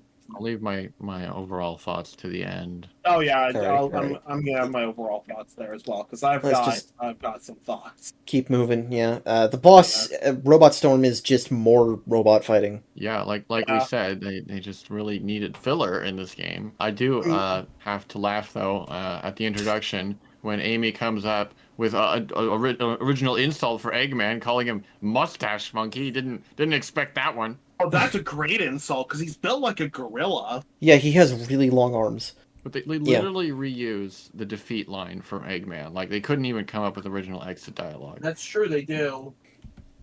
So now we are at the final set of stages, the Egg Fort, Egg Fleet, and Final Fortress. Wait. And I want to say one thing that I learned about this game is that toward the back half of production, this game had 2 level designers, right? One of them was Iizuka, the director of Everything Since Adventure, right? And the creative director of the franchise and all that. I don't remember, I wish I remembered who the other one was. I'll put his name on screen when I find it out. The other level designer got sick, like very ill, and wasn't able to work. Sonic games during this period, pretty much until Yuji Naka left, it feels like every Sonic game had a serious amount of crunch to it. And I don't know how much a part of that he was, but in any case, it was a part of things. So Iizuka was left to design the last couple of levels entirely alone. Interesting. Which means that Egg Fleet, as one of the most non-linear and interesting stages in the game for me, is kind of fucking impressive. Like, this is a spectacle. Egg Fleet is probably the most fun with a stage I had since Seaside Hill. I mean, if you had asked me unprompted, I probably wouldn't have noticed. But now that I think about it, yeah, it's true. It is structured differently. It's not different enough that I was actually, like, having a good time. But I think there are just a lot of ways to go. It's kind of a Final Rush scenario in that regard. Sort of. It felt like Skydeck, but not quite as bad, I think. I would say it's less jank than Skydeck, actually, yeah. Yeah, I will say, getting into the final stage here, we do have some interesting introductions. So first of all, the game says, mission, find Eggman's fleet. It's right there. I think we found it. We found it. Okay, I don't know what we're doing here. But second of all, we get some great Eggman moments where he just announces, witness this invincible battleship built by the hands of a genius. Its power unmatched throughout the universe. I do think that the direction on that cutscene with him saying that and then the music blasts in. It's funny with Team Rhodes because they're, kind of the silly characters. It's almost badass when you have Sonic saying, "All right, Eggman, get ready." It's pretty good. So that's cool. But yeah, I mean, you're right. I guess credit where credit is due. I mean, you're still fighting with the hero's mechanics, but the stage itself is it's more interesting, I suppose, to traverse. Yeah, if I'm gonna complain about anything, it has these like mecha robots that don't look like Eggman robots at all, frankly. And they've got a shield. Yeah, they have big lasers, but they have shields that you can't remove and that you can't break. Yeah. And that means that you just have to wait if you ever have to fight them. Yep, pretty much. Or do what I did and just sit there homing attacking them until it starts dealing damage. During the stage, there's some entertaining incidental dialogue, actually, for once, where Amy is like, why would Eggman need so many ships? And Cream is like, maybe they just had a lot of time on their hands? They're so innocent. It's precious. Oh, Cream. I mean, he does have too much time on his hands. She's not even wrong. Somehow, I guess.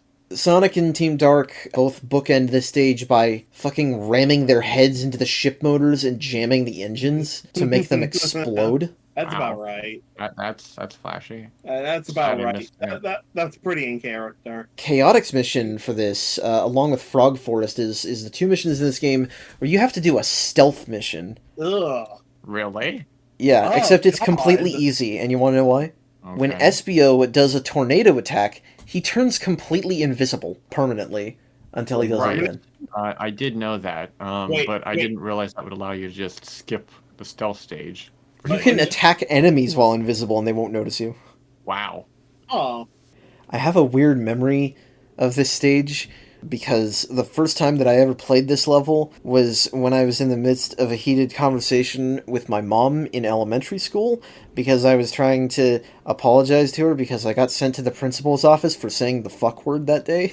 Ooh. Alrighty. So whenever I think about that, I'm thinking about me being in the principal's office and my teacher saying, the principal saying, "That is the most vile phrase that can come from your mouth," which is funny. And then me telling that to my mom and, her taking that, and then me asking, like, "So how are you going to punish me for that?" And she's like, "What?" Well, and it's like, I couldn't tell whether she was mad at me or what at that point. It's like, what do you mean? Because I was never used to doing something bad at school and not being punished by my parents for it. Right. And now she's like, when she came in with me after, the next day, because we had to deal with it, the teacher repeated the same thing, and she said, I was trying not to laugh when they said that. So that's really funny. Then. Anyway, that has nothing to do with the game, but it's a fun anecdote.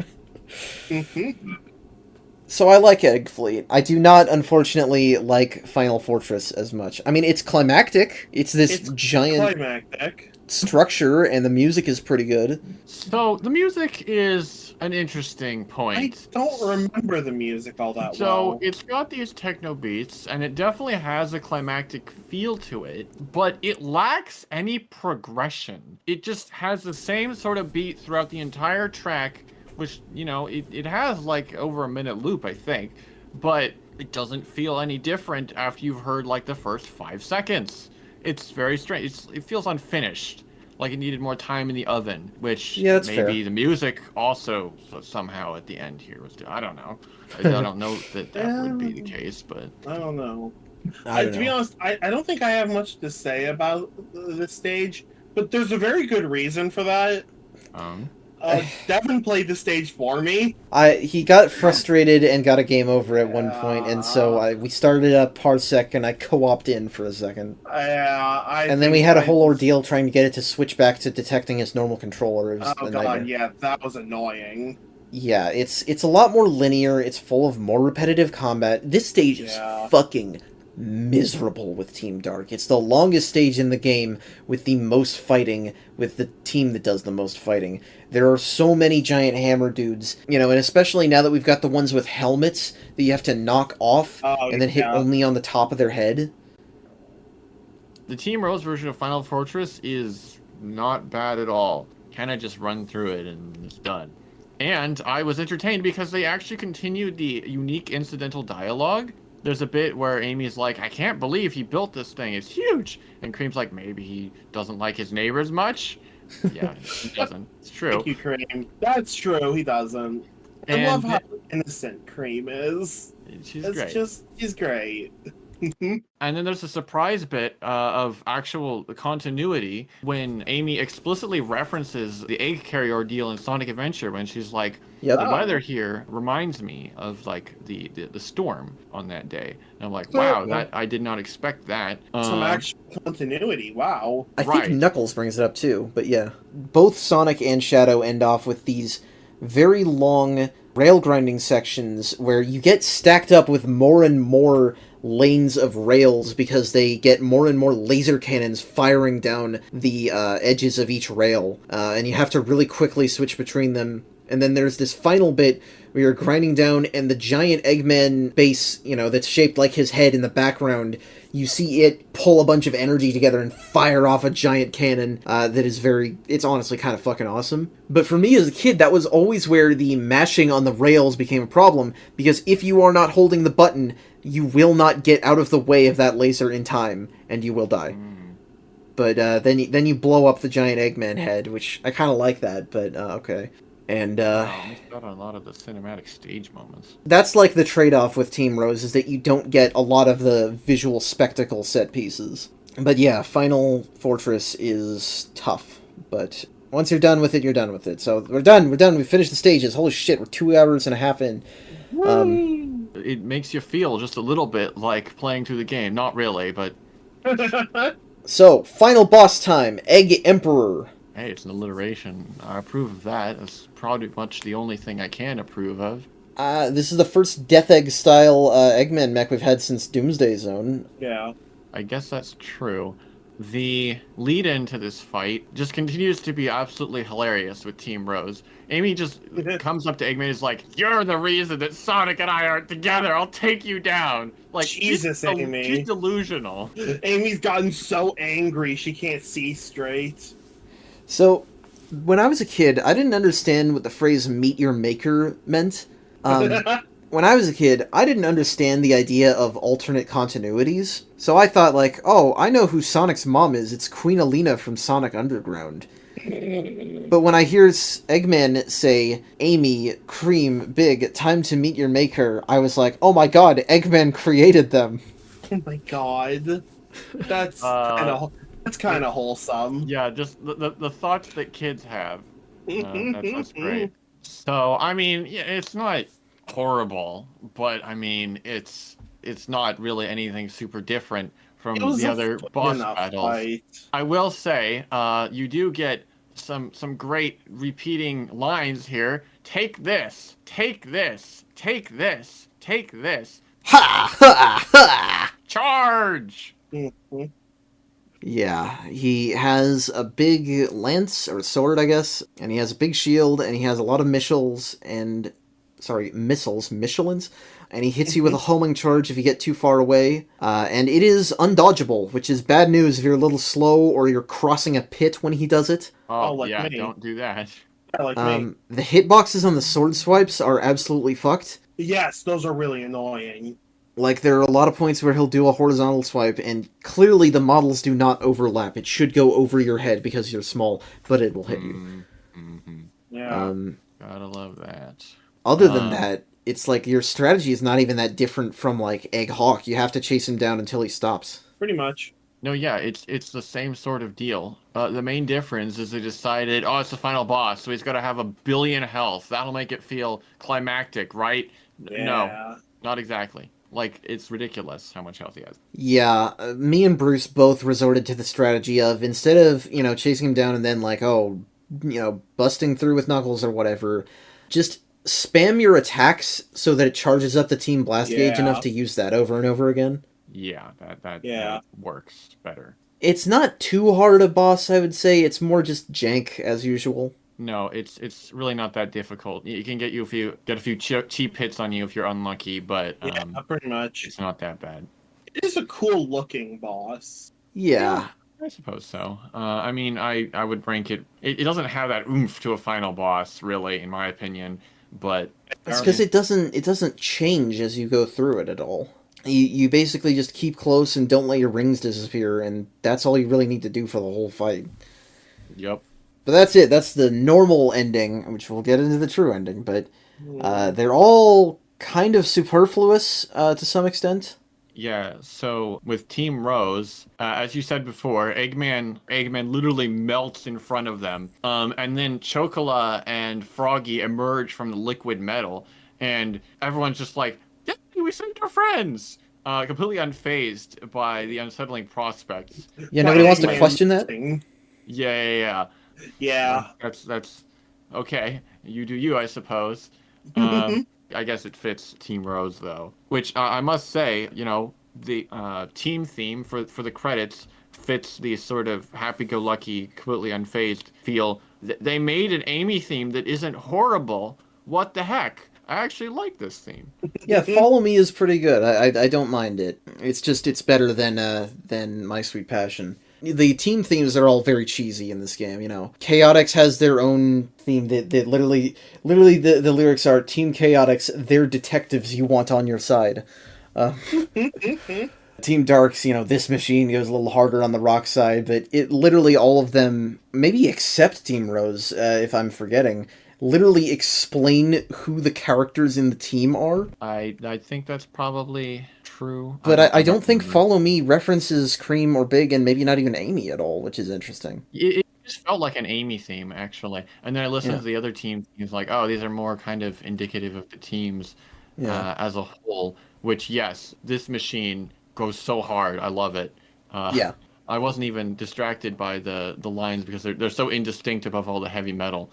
Yeah. Team Sonic's ending, of course, is just, hooray, we beat Eggman, and then Amy comes chasing after Sonic, and that's the whole thing.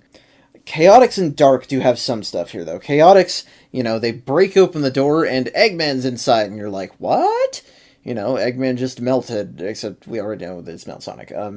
But this is a foundational scene to this podcast, and you want to know why? Why? Because they say, if you were Dr. Eggman, we don't care, just give us our money. And Eggman says, after I conquer the world, I will pay you. Which means this is the scene that canonically establishes he's broke. No, I mean, you have to be after you make an entire fleet. Like, that, he is massively in debt. Who's he in debt to? That's what I want to know. Himself? Whoever he bought the medal from. He has to just go around the whole world taking out loans from anyone who will accept. And now he's probably taken out loans from everyone, and no one is going to trust him at this point. He's gone too far, and that's why he is in such that's why he's stealing energy from the Hexa Eco Power Company. He needs to sell it on the black market. You know what? Fair enough. So the worst ending, and I only say worst because of the English version, is Team Darks. Because, they beat Eggman, and then Rouge and Omega go off on their own. I don't know what they were expecting Shadow to do. Maybe just sit around sucking his thumb or something. I don't know. And they find a vault full of pods with more shadows in them. And they're like, whoa. And then, in the English version, Rouge says, you know how Shadow is a robot, and then Omega says, you know about cloning. There must be others out there, or something like that. And you're like, what the fuck does that mean? What are you saying? In the Japanese version, Rouge says, so about that Shadow robot we found. Not the one we've been traveling with, the one from the other cutscene. And then Omega says, in order for copies, there must also be an original, which implies that our Shadow is the original. So the English version caused people to believe the exact opposite of what was actually true in this game. And I think more even than Shadow the Hedgehog as a game, the one with the alternate ending where he does think he's a robot, this game is the reason that some people to this day still don't know that Shadow's not a robot. Oh my god. That's amazing. Man, awful. The best mistranslations are the ones that send the opposite message. That's funny. Ugh. So, yeah. But of course, we are not done yet, because if you were to play this game yourself, you would have to do all 4 of these stories, which is a absolute nightmare. Maybe the reason I was able to tolerate it as a kid was because I didn't have to do it all at once. I guess if you want longevity, this isn't a short game, but it all depends on your tolerance for the mechanics, which I do not have a ton of. You would not only have to do all 4 stories, you would have to also do the special stages, and oh my god. I'm sure glad I didn't. Oh, I will say I didn't try to go complete all the special stages, but I did land up in a few special stages, and I even collected 3 emeralds just by happenstance, and they were not a bad time at all. I actually had a good time with the sort of casual, oh, okay, now I'm in a special stage. Yeah, I guess I'll play it just for fun sort of attitude towards it.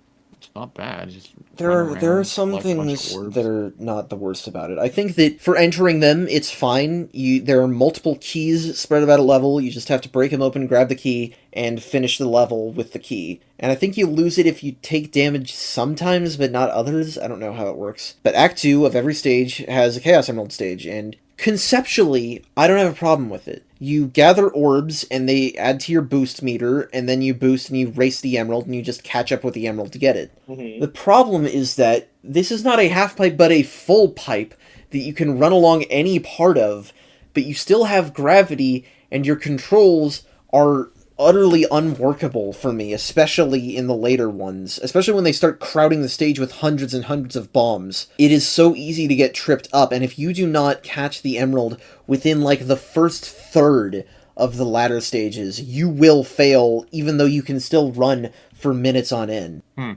yeah, it might get a lot worse, but I can at least say that the easier ones are kind of fun. Well, and, importantly, this is another case of, if you're using a character who has to do longer stages, having to do the whole stage over again to retry is...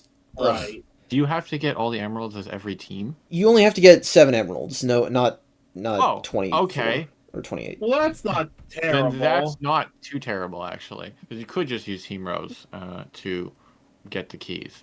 Yeah, but they're slower than Team Sonic, so they have a harder time. Oh, yeah, it's an interesting trade-off. Okay, I hadn't thought about that. It's an But ordeal. I yeah, just don't like it. no, and it's an odd choice to bring back the special stages for a game that it's trying, kind of. I don't know. It's like I don't know. It can't seem to make up its mind whether it wants to be a follow-up to the adventure games or not. But in this aspect, it definitely isn't. It's strange that they decided, 3D special stages, sure. If I were making the game, I would have it be that you get the 6 emeralds over the course of, like, Sonic, Shadow, and Rosa stories. Like, maybe one per Eggman boss, but not the final boss, or something like that. Especially since, no, it'd be Sonic, Rose, and Chaotix, because Shadow has a green Chaos Emerald in this game at all times. Whenever he does his Team Blast. So just have that one be already collected and just get them through the story. That would be what I'd do. Yeah, it makes the most sense. Exactly, yeah. If nothing else, we always think about, what about future re-releases, mods, collections, etc. In the Sonic Adventure, Sonic Origins collection, whatever, being able to retry special stages like in that game would be a big help. Getting rid of lives, obviously, a big help. But, yeah, I don't know. I don't like it in general. I think that if you have a true final boss and a major piece of the story that requires all 7 emeralds, getting those emeralds should just be a part of the normal gameplay. Yeah, makes sense. But once you do all that, you get an extra 5th final story off of the main ones with a scary silhouette of Metal Sonic on it. Ooh. So we learn in the opening cutscene here that what's really been going on is that the whole reason that Eggman called up the Chaotix was to get him out of the room he's been sealed in, because Metal Sonic has turned on him and either fashioned or been built into, I'm not sure exactly what happened, how he got it. He got his new form, Neo Metal Sonic, which can also talk. So, I was saving it for this point, but as you said, I agree 100%. This is a rad as heck design. Looks awesome. Although it is contrasted by the super deep voice, it does not fit at all, in my opinion. I actually really like the voice, because it's actually Ryan Drummond. He's just speaking in a lower register. And they filtered it, obviously. And I think that having Metal Sonic have the same voice actor as Sonic, but a different performance, is a good idea. I don't know. It doesn't... I can't picture that voice coming out of that robot body. It just doesn't fit for me. Maybe still have a Sonic voice actor, but just instead of deeper, you just go for, like, more aggressive and filtered. Yeah. Like, that's kind of what the Werehog voices are, like Darkspine Sonic. Yeah, I don't know. I think it's just because the voice just sounds so over the top, dark and like, yeah, I guess I don't... You don't need to justify yourself. You're fine. I will... I think you might agree with me more, though, that another problem with having... with Neo Metal Sonic is that you only have the Neo Metal Sonic form for, like, 2 seconds, and then he transforms immediately. Right. Yes, this is character progression for Metal Sonic, but then whenever he's not this, because that's going to be the majority of the time, it's character regression because he doesn't talk in those forms. He's been stealing data on all of these characters, and he got, some form of Chaos's DNA, and probably something from the DNA cocktail that is Shadow, and fashions himself through this, it's like almost a full minute-long transformation sequence. It is really long. Yeah, they have a stereotypical transformation sequence, like, okay, I get the point, yeah, okay. Yeah, he turns into this colossal mecha dragon thing with 3 eyes in the middle of his head. Incredibly unexpected, but, also pretty awesome. It's certainly distinct, and if we're still making comparisons to Chaotix, it's another overgrown Metal Sonic. Yeah, that's true. Yes, that is true. I hadn't thought about that. And I guess the reptilian design would make sense if it's using Chaos's data, but yeah. I don't know if that was intentional, but that that makes sense. More. I like that after they transform, all the Eggpawns are just running away. Yeah, they're getting the fuck out of there. Little touch. And then Eggman is just like, Metal Sonic is invincible now. If only we had the 7 Chaos Emeralds. Like, he knows exactly how these plots work, doesn't he? Yep, we gotta have everybody band together to fight as usual. But, yeah, so it's like, I guess the plan is that you have 9 out of 12 characters fight Metal Sonic, and then after that they go super. You could just do that from the start. This is our canon's core moment. We have 2 boss fights here, Yep. starting with Metal Madness. Not Mecha Madness, Metal Madness. I 100% approve of that final boss name. That's great. That's a good one. Yeah, and it is... Well, it's pretty straightforward, frankly. You take control of Team Rose, Dark, and Chaotix, and you hit the glowing spot on his thighs, I guess?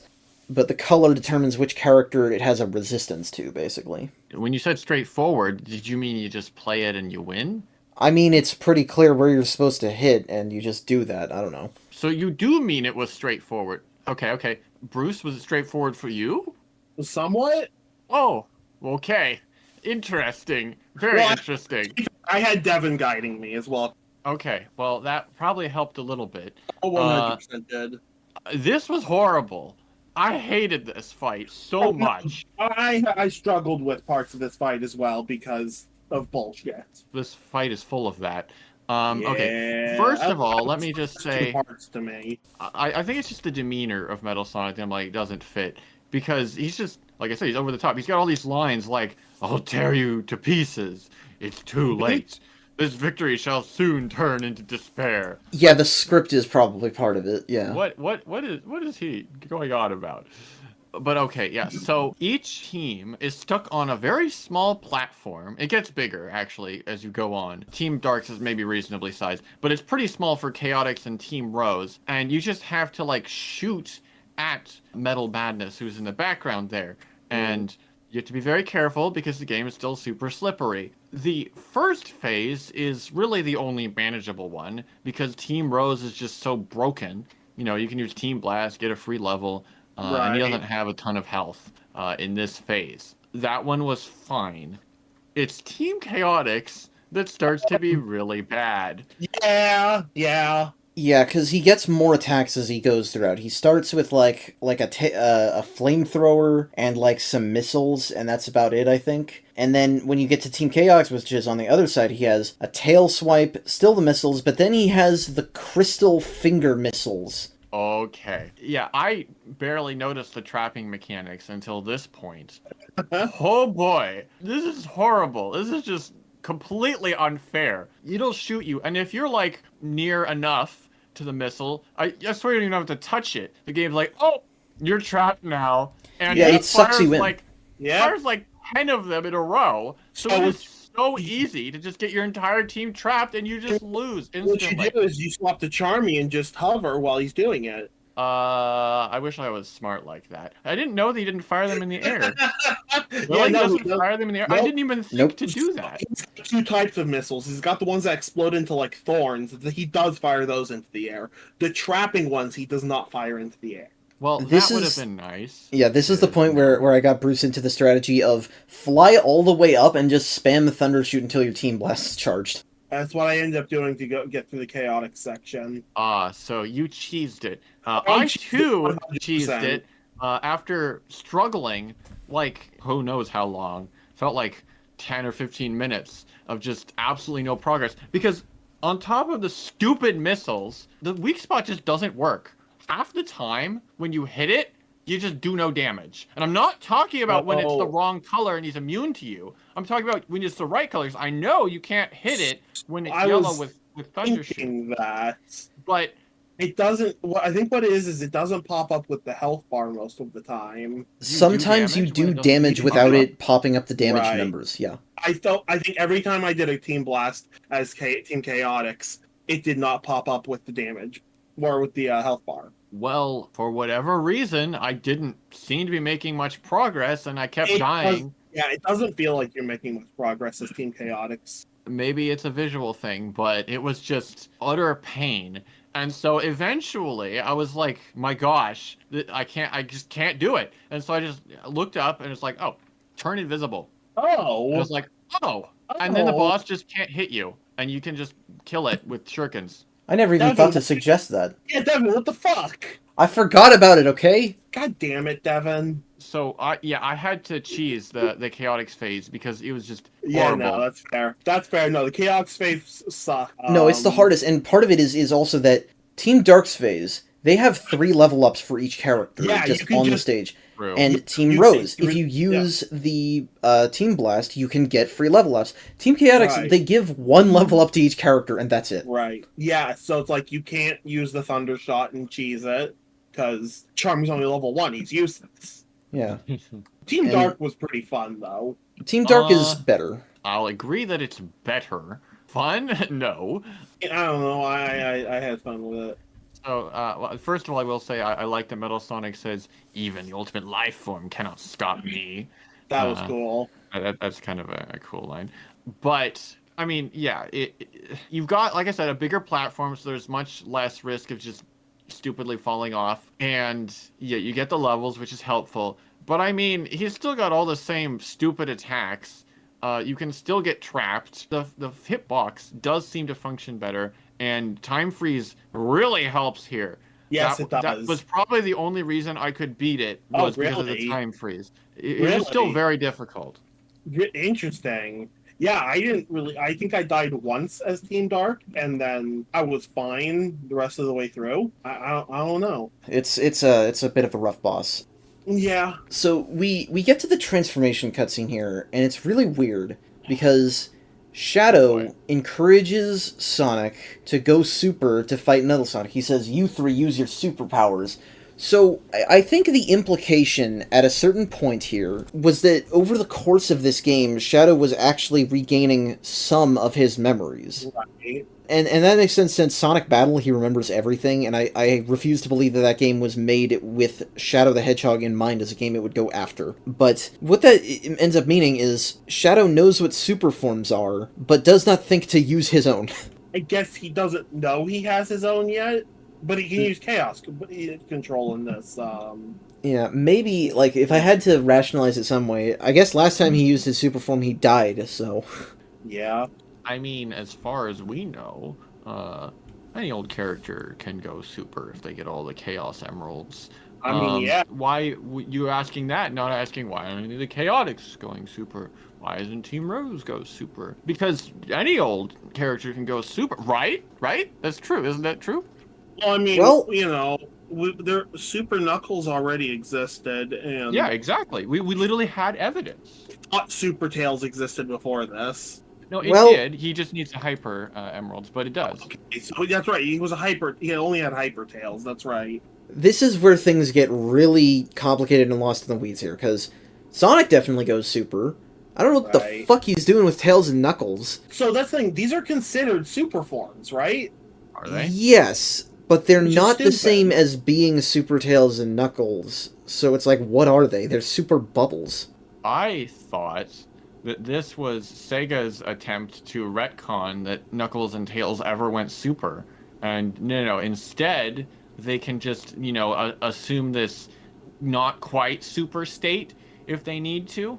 It just I makes hate it. this feel like a non sequitur. Like, oh, you can have a super form if you are next to a character who can already go super. I wanted my boy Tails and my boy Knuckles to look cool also. Yeah, I mean, it's like, why did they change it? Why did they bother? Like, just do it the way you did it before. I mean, in fairness, even in complained. Sonic 3, their super forms were just glowing versions of their normal forms. They didn't get a whole sprite change like Sonic. I know, but like, That's still. fine. I still. That's an appreciate it. opportunity to do a new design. Exactly, True, they could have true. written that. I don't know. I don't know what colors they should be, because all I'm thinking for Super Tails is just Turbo Tails. Well, and, we're gonna, in the adventure of comics, we're gonna get into Gruckles, so... Alright. yeah, it's weird. It feels like a non sequitur. Why doesn't he give super bubbles to everybody? Yeah, just let everyone fight. Because that would be a mess of gameplay. But you know what? Yeah, it's true. I would I guess. honestly, I would appreciate it more if Sonic just said, "Hey, everyone gets this," and maybe Sonic doing that could also make Shadow go regular super.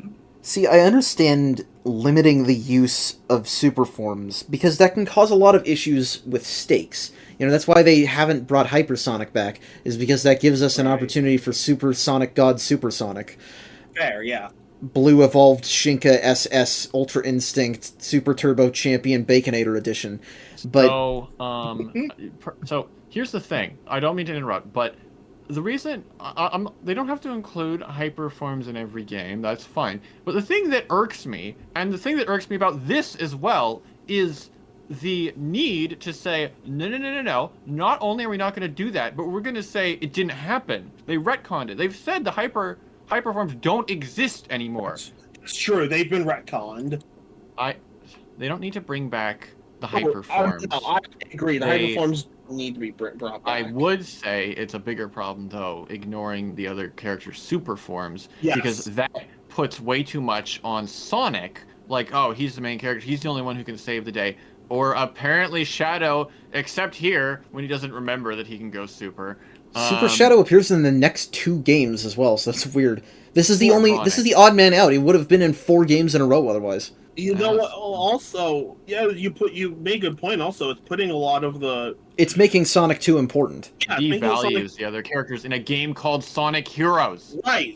They're forcing you to use Team Sonic instead of it just being Super Sonic. Well, and it's like, so if you had the same cutscene, all 3 of them just as important in the plot by letting you use all 3 of their super forms. It's confusing. If you had this same cutscene, but Tails and Knuckles just became, pink and bright yellow anyway, it wouldn't really make a difference to anything else in the series. Nah, in fact, that would look cool. You have to give them super bubbles, just because that's what it is that it's not even emphasizing Sonic, it's intentionally de-emphasizing his friends. Yeah, exactly. Whatever. It's a tough break, but the final boss actually functions pretty decently, I would say. The final boss is Metal Overlord. It's a pretty cool fight. We get the awesome Crush 40 track, What I'm Made Of. This is my favorite final boss theme so far. As you soar through the air. So, What I'm Made Of is indeed an awesome theme. I'm with you there. I have no one beside me to say, let's send him to the Looney house, though. Because what are you two on about? I hate this fight. It doesn't work. What are you talking about? It worked beautifully for me. Excuse me? Well, tell me what you were struggling with. I want to know what didn't work. So, I don't understand how the controls work, like, as far as maneuvering around the arena. Sure, you can move. Yeah. But when you see, like, one of those precious ring balloons that keep you alive, and you're like, gotta run towards it. Sometimes the game is like, no, it's not over there. It's actually like 10 feet away, and you can't reach it because you can't. So I don't understand how that works. The game's like pulling you around or something. It's really weird. I don't get it. And then the other thing is I don't understand how you're supposed to charge the Team Blast, because the only way you can fight this boss is with Team Blast, which, let me just say, that is super unsatisfying. You don't even get to attack it directly. You just hit a button and you pause and wait as your characters hit it for you. It's like the pinnacle of there's no oomph to it. They just did it perfectly wrong in the final boss fight. You're supposed to attack the stuff that Metal Overlord throws at you. So I can do that sometimes, and sometimes that works, but it wasn't very reliable for me for whatever reason. So it may depend on the playthrough, because, format-wise, I just have a lot of respect for this kind of boss, because it's basically just a juiced-up version of the normal gameplay, which is a scant few Sonic final bosses use that.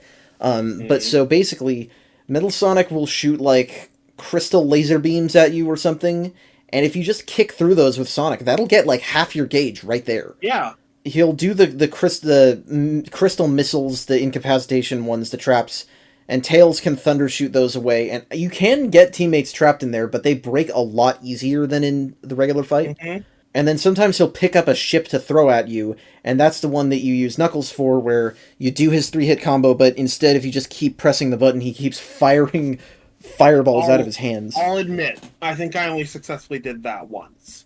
Yeah, so... Yeah, I was only able to deflect the attack sometimes, and... Like I said, the main problem is actually that I'm panicking because I'm about to die, and the game will not let me collect rings because I just can't reach the wing balloon. That's another weird one, because I didn't have any trouble getting the rings. I think I dropped below 50 once. It's fair to criticize the arena, because I think the arena is kind of like a conveyor belt, but it does have invisible walls, which can be disorienting. So you can't just run forward and pick up all the balloons from the line that you see in front of you. You have to wait for them to come to you. So I think that is a fair criticism, but I don't know. I've just found that the fact that they give you rings in tens the way they do, Right. and that you're still invulnerable. I do think that it is fair to call the Team Blast thing anticlimactic, because it's just one animation that repeats, and you just have to do that 5 times. Yeah, that's fair. It doesn't even the fight doesn't even change really. That's fair. So I did not have a fun time with this. It was a huge letdown for a final boss, final boss, gameplay wise. Honestly, I didn't expect much though. I mean, that's fair enough, honestly. That's too bad. And maybe I enjoyed it more because I had such a hard time with the rest of the game. When I got to something that I found to actually work very well, I really enjoyed it. Yeah, I mean, everybody has different experiences. Yeah.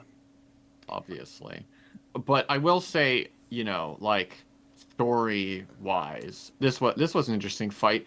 I like that Metal Sonic refers to Sonic as a loathsome copy of them. That's an interesting one. He's utterly deranged. And he gets the long time no see in this game. Yeah. Long time no see, Sonic, my loathsome copy. And then also Metal Sonic reveals how this whole situation sort of played out. Obviously, he trapped Eggman and went and copied everything. But the motivation, the reason they betrayed Eggman and transformed themselves was so they finally had a chance at defeating Sonic, which actually makes total sense. They weren't out to, conquer the world. They were actually just trying to fulfill their original purpose, but they just went way too extreme. Yeah. Yeah. And that's what I love. I love his exclamation as he's going down. He's like, "No, this cannot be. I am the real Sonic." He's so upset. I also love Sonic's response, when they beat him at the end and you do the results screen, and Sonic's aggressive, "Too bad it's all over for you!" So hammy. This is definitely the hammiest game, also. Oh, this is cheese out the wazoo pipe. Yeah. But that's it. That's the end. Metal Sonic is sad. Thank Jesus Christ. Sonic says, again, another cheesy line. He's like, "Why can't I defeat you? Because we're Sonic Heroes." What the fuck does that mean?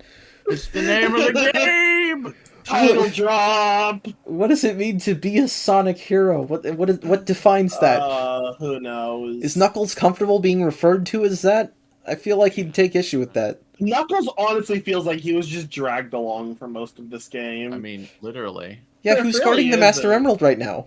Well, we know he can just carry it around with him. Is that what we're to assume, that in all of these games, Knuckles just has it in his pocket?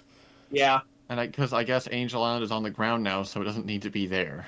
I like that Sonic actually has a respect for Metal Sonic as a rival. For as much as he trash talks him, he's like, "I'll face you again anytime you want," and as he walks away. Fucking Goku and Vegeta ass motherfuckers, yeah. And it is funny because then they cut back to, I guess, somewhere Seaside Hill, wherever it is in the intro, which might be Seaside Hill. And Sonic, Tails, and Knuckles all running, and Sonic says, "Our next adventure awaits us. We're going, yeah!" And then they all do the pose in the freeze frame like a fucking episode of Family Matters or something. And it is funny to, see that triumphant, that confident, "Our next adventure awaits us." Sonic's next adventure is the worst game in the series. Well, they couldn't have known that. Yeah. So, that's Sonic Heroes. We're done. Oh, Jesus Christ. Goodness gracious. Sonic Heroes. Yeah. Okay. Yeah. We've already touched on it, but just to sum it up. It sucks. So first of all, bad game, and quite a bad game. Yeah. Reasons though. It brought me physical pain. Yeah. That's definitely a good reason. First of all, at its core, the gameplay is just not fun. Yeah. As we said, it's slow and it's not well built with its slipperiness, and it just doesn't feel refined. Now, the Sonic Adventure games had problems with functionality, and this game, it feels like even if it was functioning, it would not be it wouldn't feel good in terms of how you control the characters. It just doesn't. This game is I don't jank. like the moves. Yeah, this game is jank, but it's also a step back from the adventure games on a conceptual level, is part of it. Yeah. And it sucks, because there's a lot of things that I appreciate about this game. I still like most of the soundtrack, even if I don't remember all of it. And I think that art direction-wise, I think that this style, even if I don't love every level, I still think that this style is better than the fully realistic look they like to commit to for a lot of games. I think that it's closer to the Genesis games in 3D than other Sonic games. I can get that comparison. That makes enough sense. And I think that in terms of structure, it really could have had it correct if it just didn't get cold feet in terms of just letting a playthrough be one playthrough long. Because if I had the option to choose one of the 4 styles, play through it, and then be faced with the final boss, no special stages required, no playing all 4 stages, I would respect that as, that's a very classic era style of design. And then then you don't have a game that goes on too long. You have a game that goes on for a certain amount of time, and then there's more options you can choose on replay. Yeah, I mean, that would have been an improvement, certainly. Yes, I know if you don't like the core game, then it's not much difference, but... Yeah. No. And that's the main thing, is that it is specifically, I think that the platforming and the general stage maneuvering is a step back, but I still wouldn't be that upset about it if it weren't for the fact that it is constantly stopping you to do other things. Every part of this game that is not running and jumping is a lock, and the characters are the keys that you have on your keychain that you never want to use outside of just those locks. Yeah, it's puzzling because lock and key game design is probably never better than just, good game design, but just versatility. Yeah, versatility. But it's even stranger of a choice here when you already always have the keys. Why does the game care what character you're playing as? Just let them play as whatever character they'd like to. Don't force them into the mode. The game literally, I never mentioned this, but the game literally has signs to tell you, oh, use fly mode here, use power mode here, use speed mode here. It has gates that will automatically switch you. Yeah, just to make it, really clear what it's doing here. It does not encourage experimentation. There's one way it wants you to do things, and you better do it. That's really what it is. And obviously the gameplay is the most important thing, but it loses on all fronts. I personally don't like the visuals. I think all the music is weak except the vocal themes, pretty much. And I was really disappointed. I mean, okay, so it's not like the adventure game stories are amazing, but there's at least stuff to dig into there, to talk about. This game had pretty much nothing to talk about story-wise until the final story. And even then, it wasn't anything to write home about. I mean, Metal Sonic's gone crazy and they think they're the real Sonic. That's mildly interesting, but just nothing throughout the rest of it. Apparently that's true for all the stories, pretty much. There's a little bit of weirdness with Team Dark, but it's not good.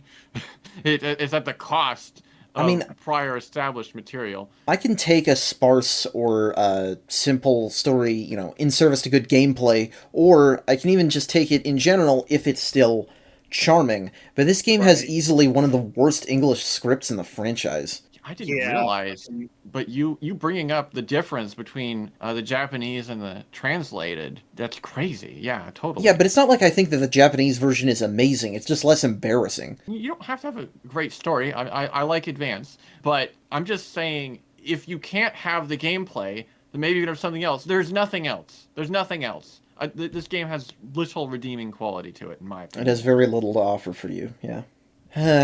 It's a shame. It is going to be intensely interesting seeing how you guys react to Shadow the Hedgehog. Because, like it or not, that game has one playable character for every situation. Right. And it has a story that you can dig into.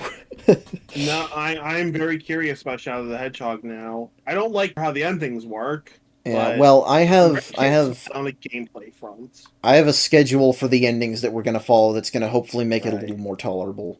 But that is not coming next week. Next week, we are going to be diving into Sonic Battle for the Game Boy Advance, a game that does not make any sense when put up against the one that comes after it. But that's going to be a wacky thing unto itself. And for now, we are done with Sonic Heroes, the longest time God. between recording sessions we've ever had for main games. Though for you guys, it won't look any different.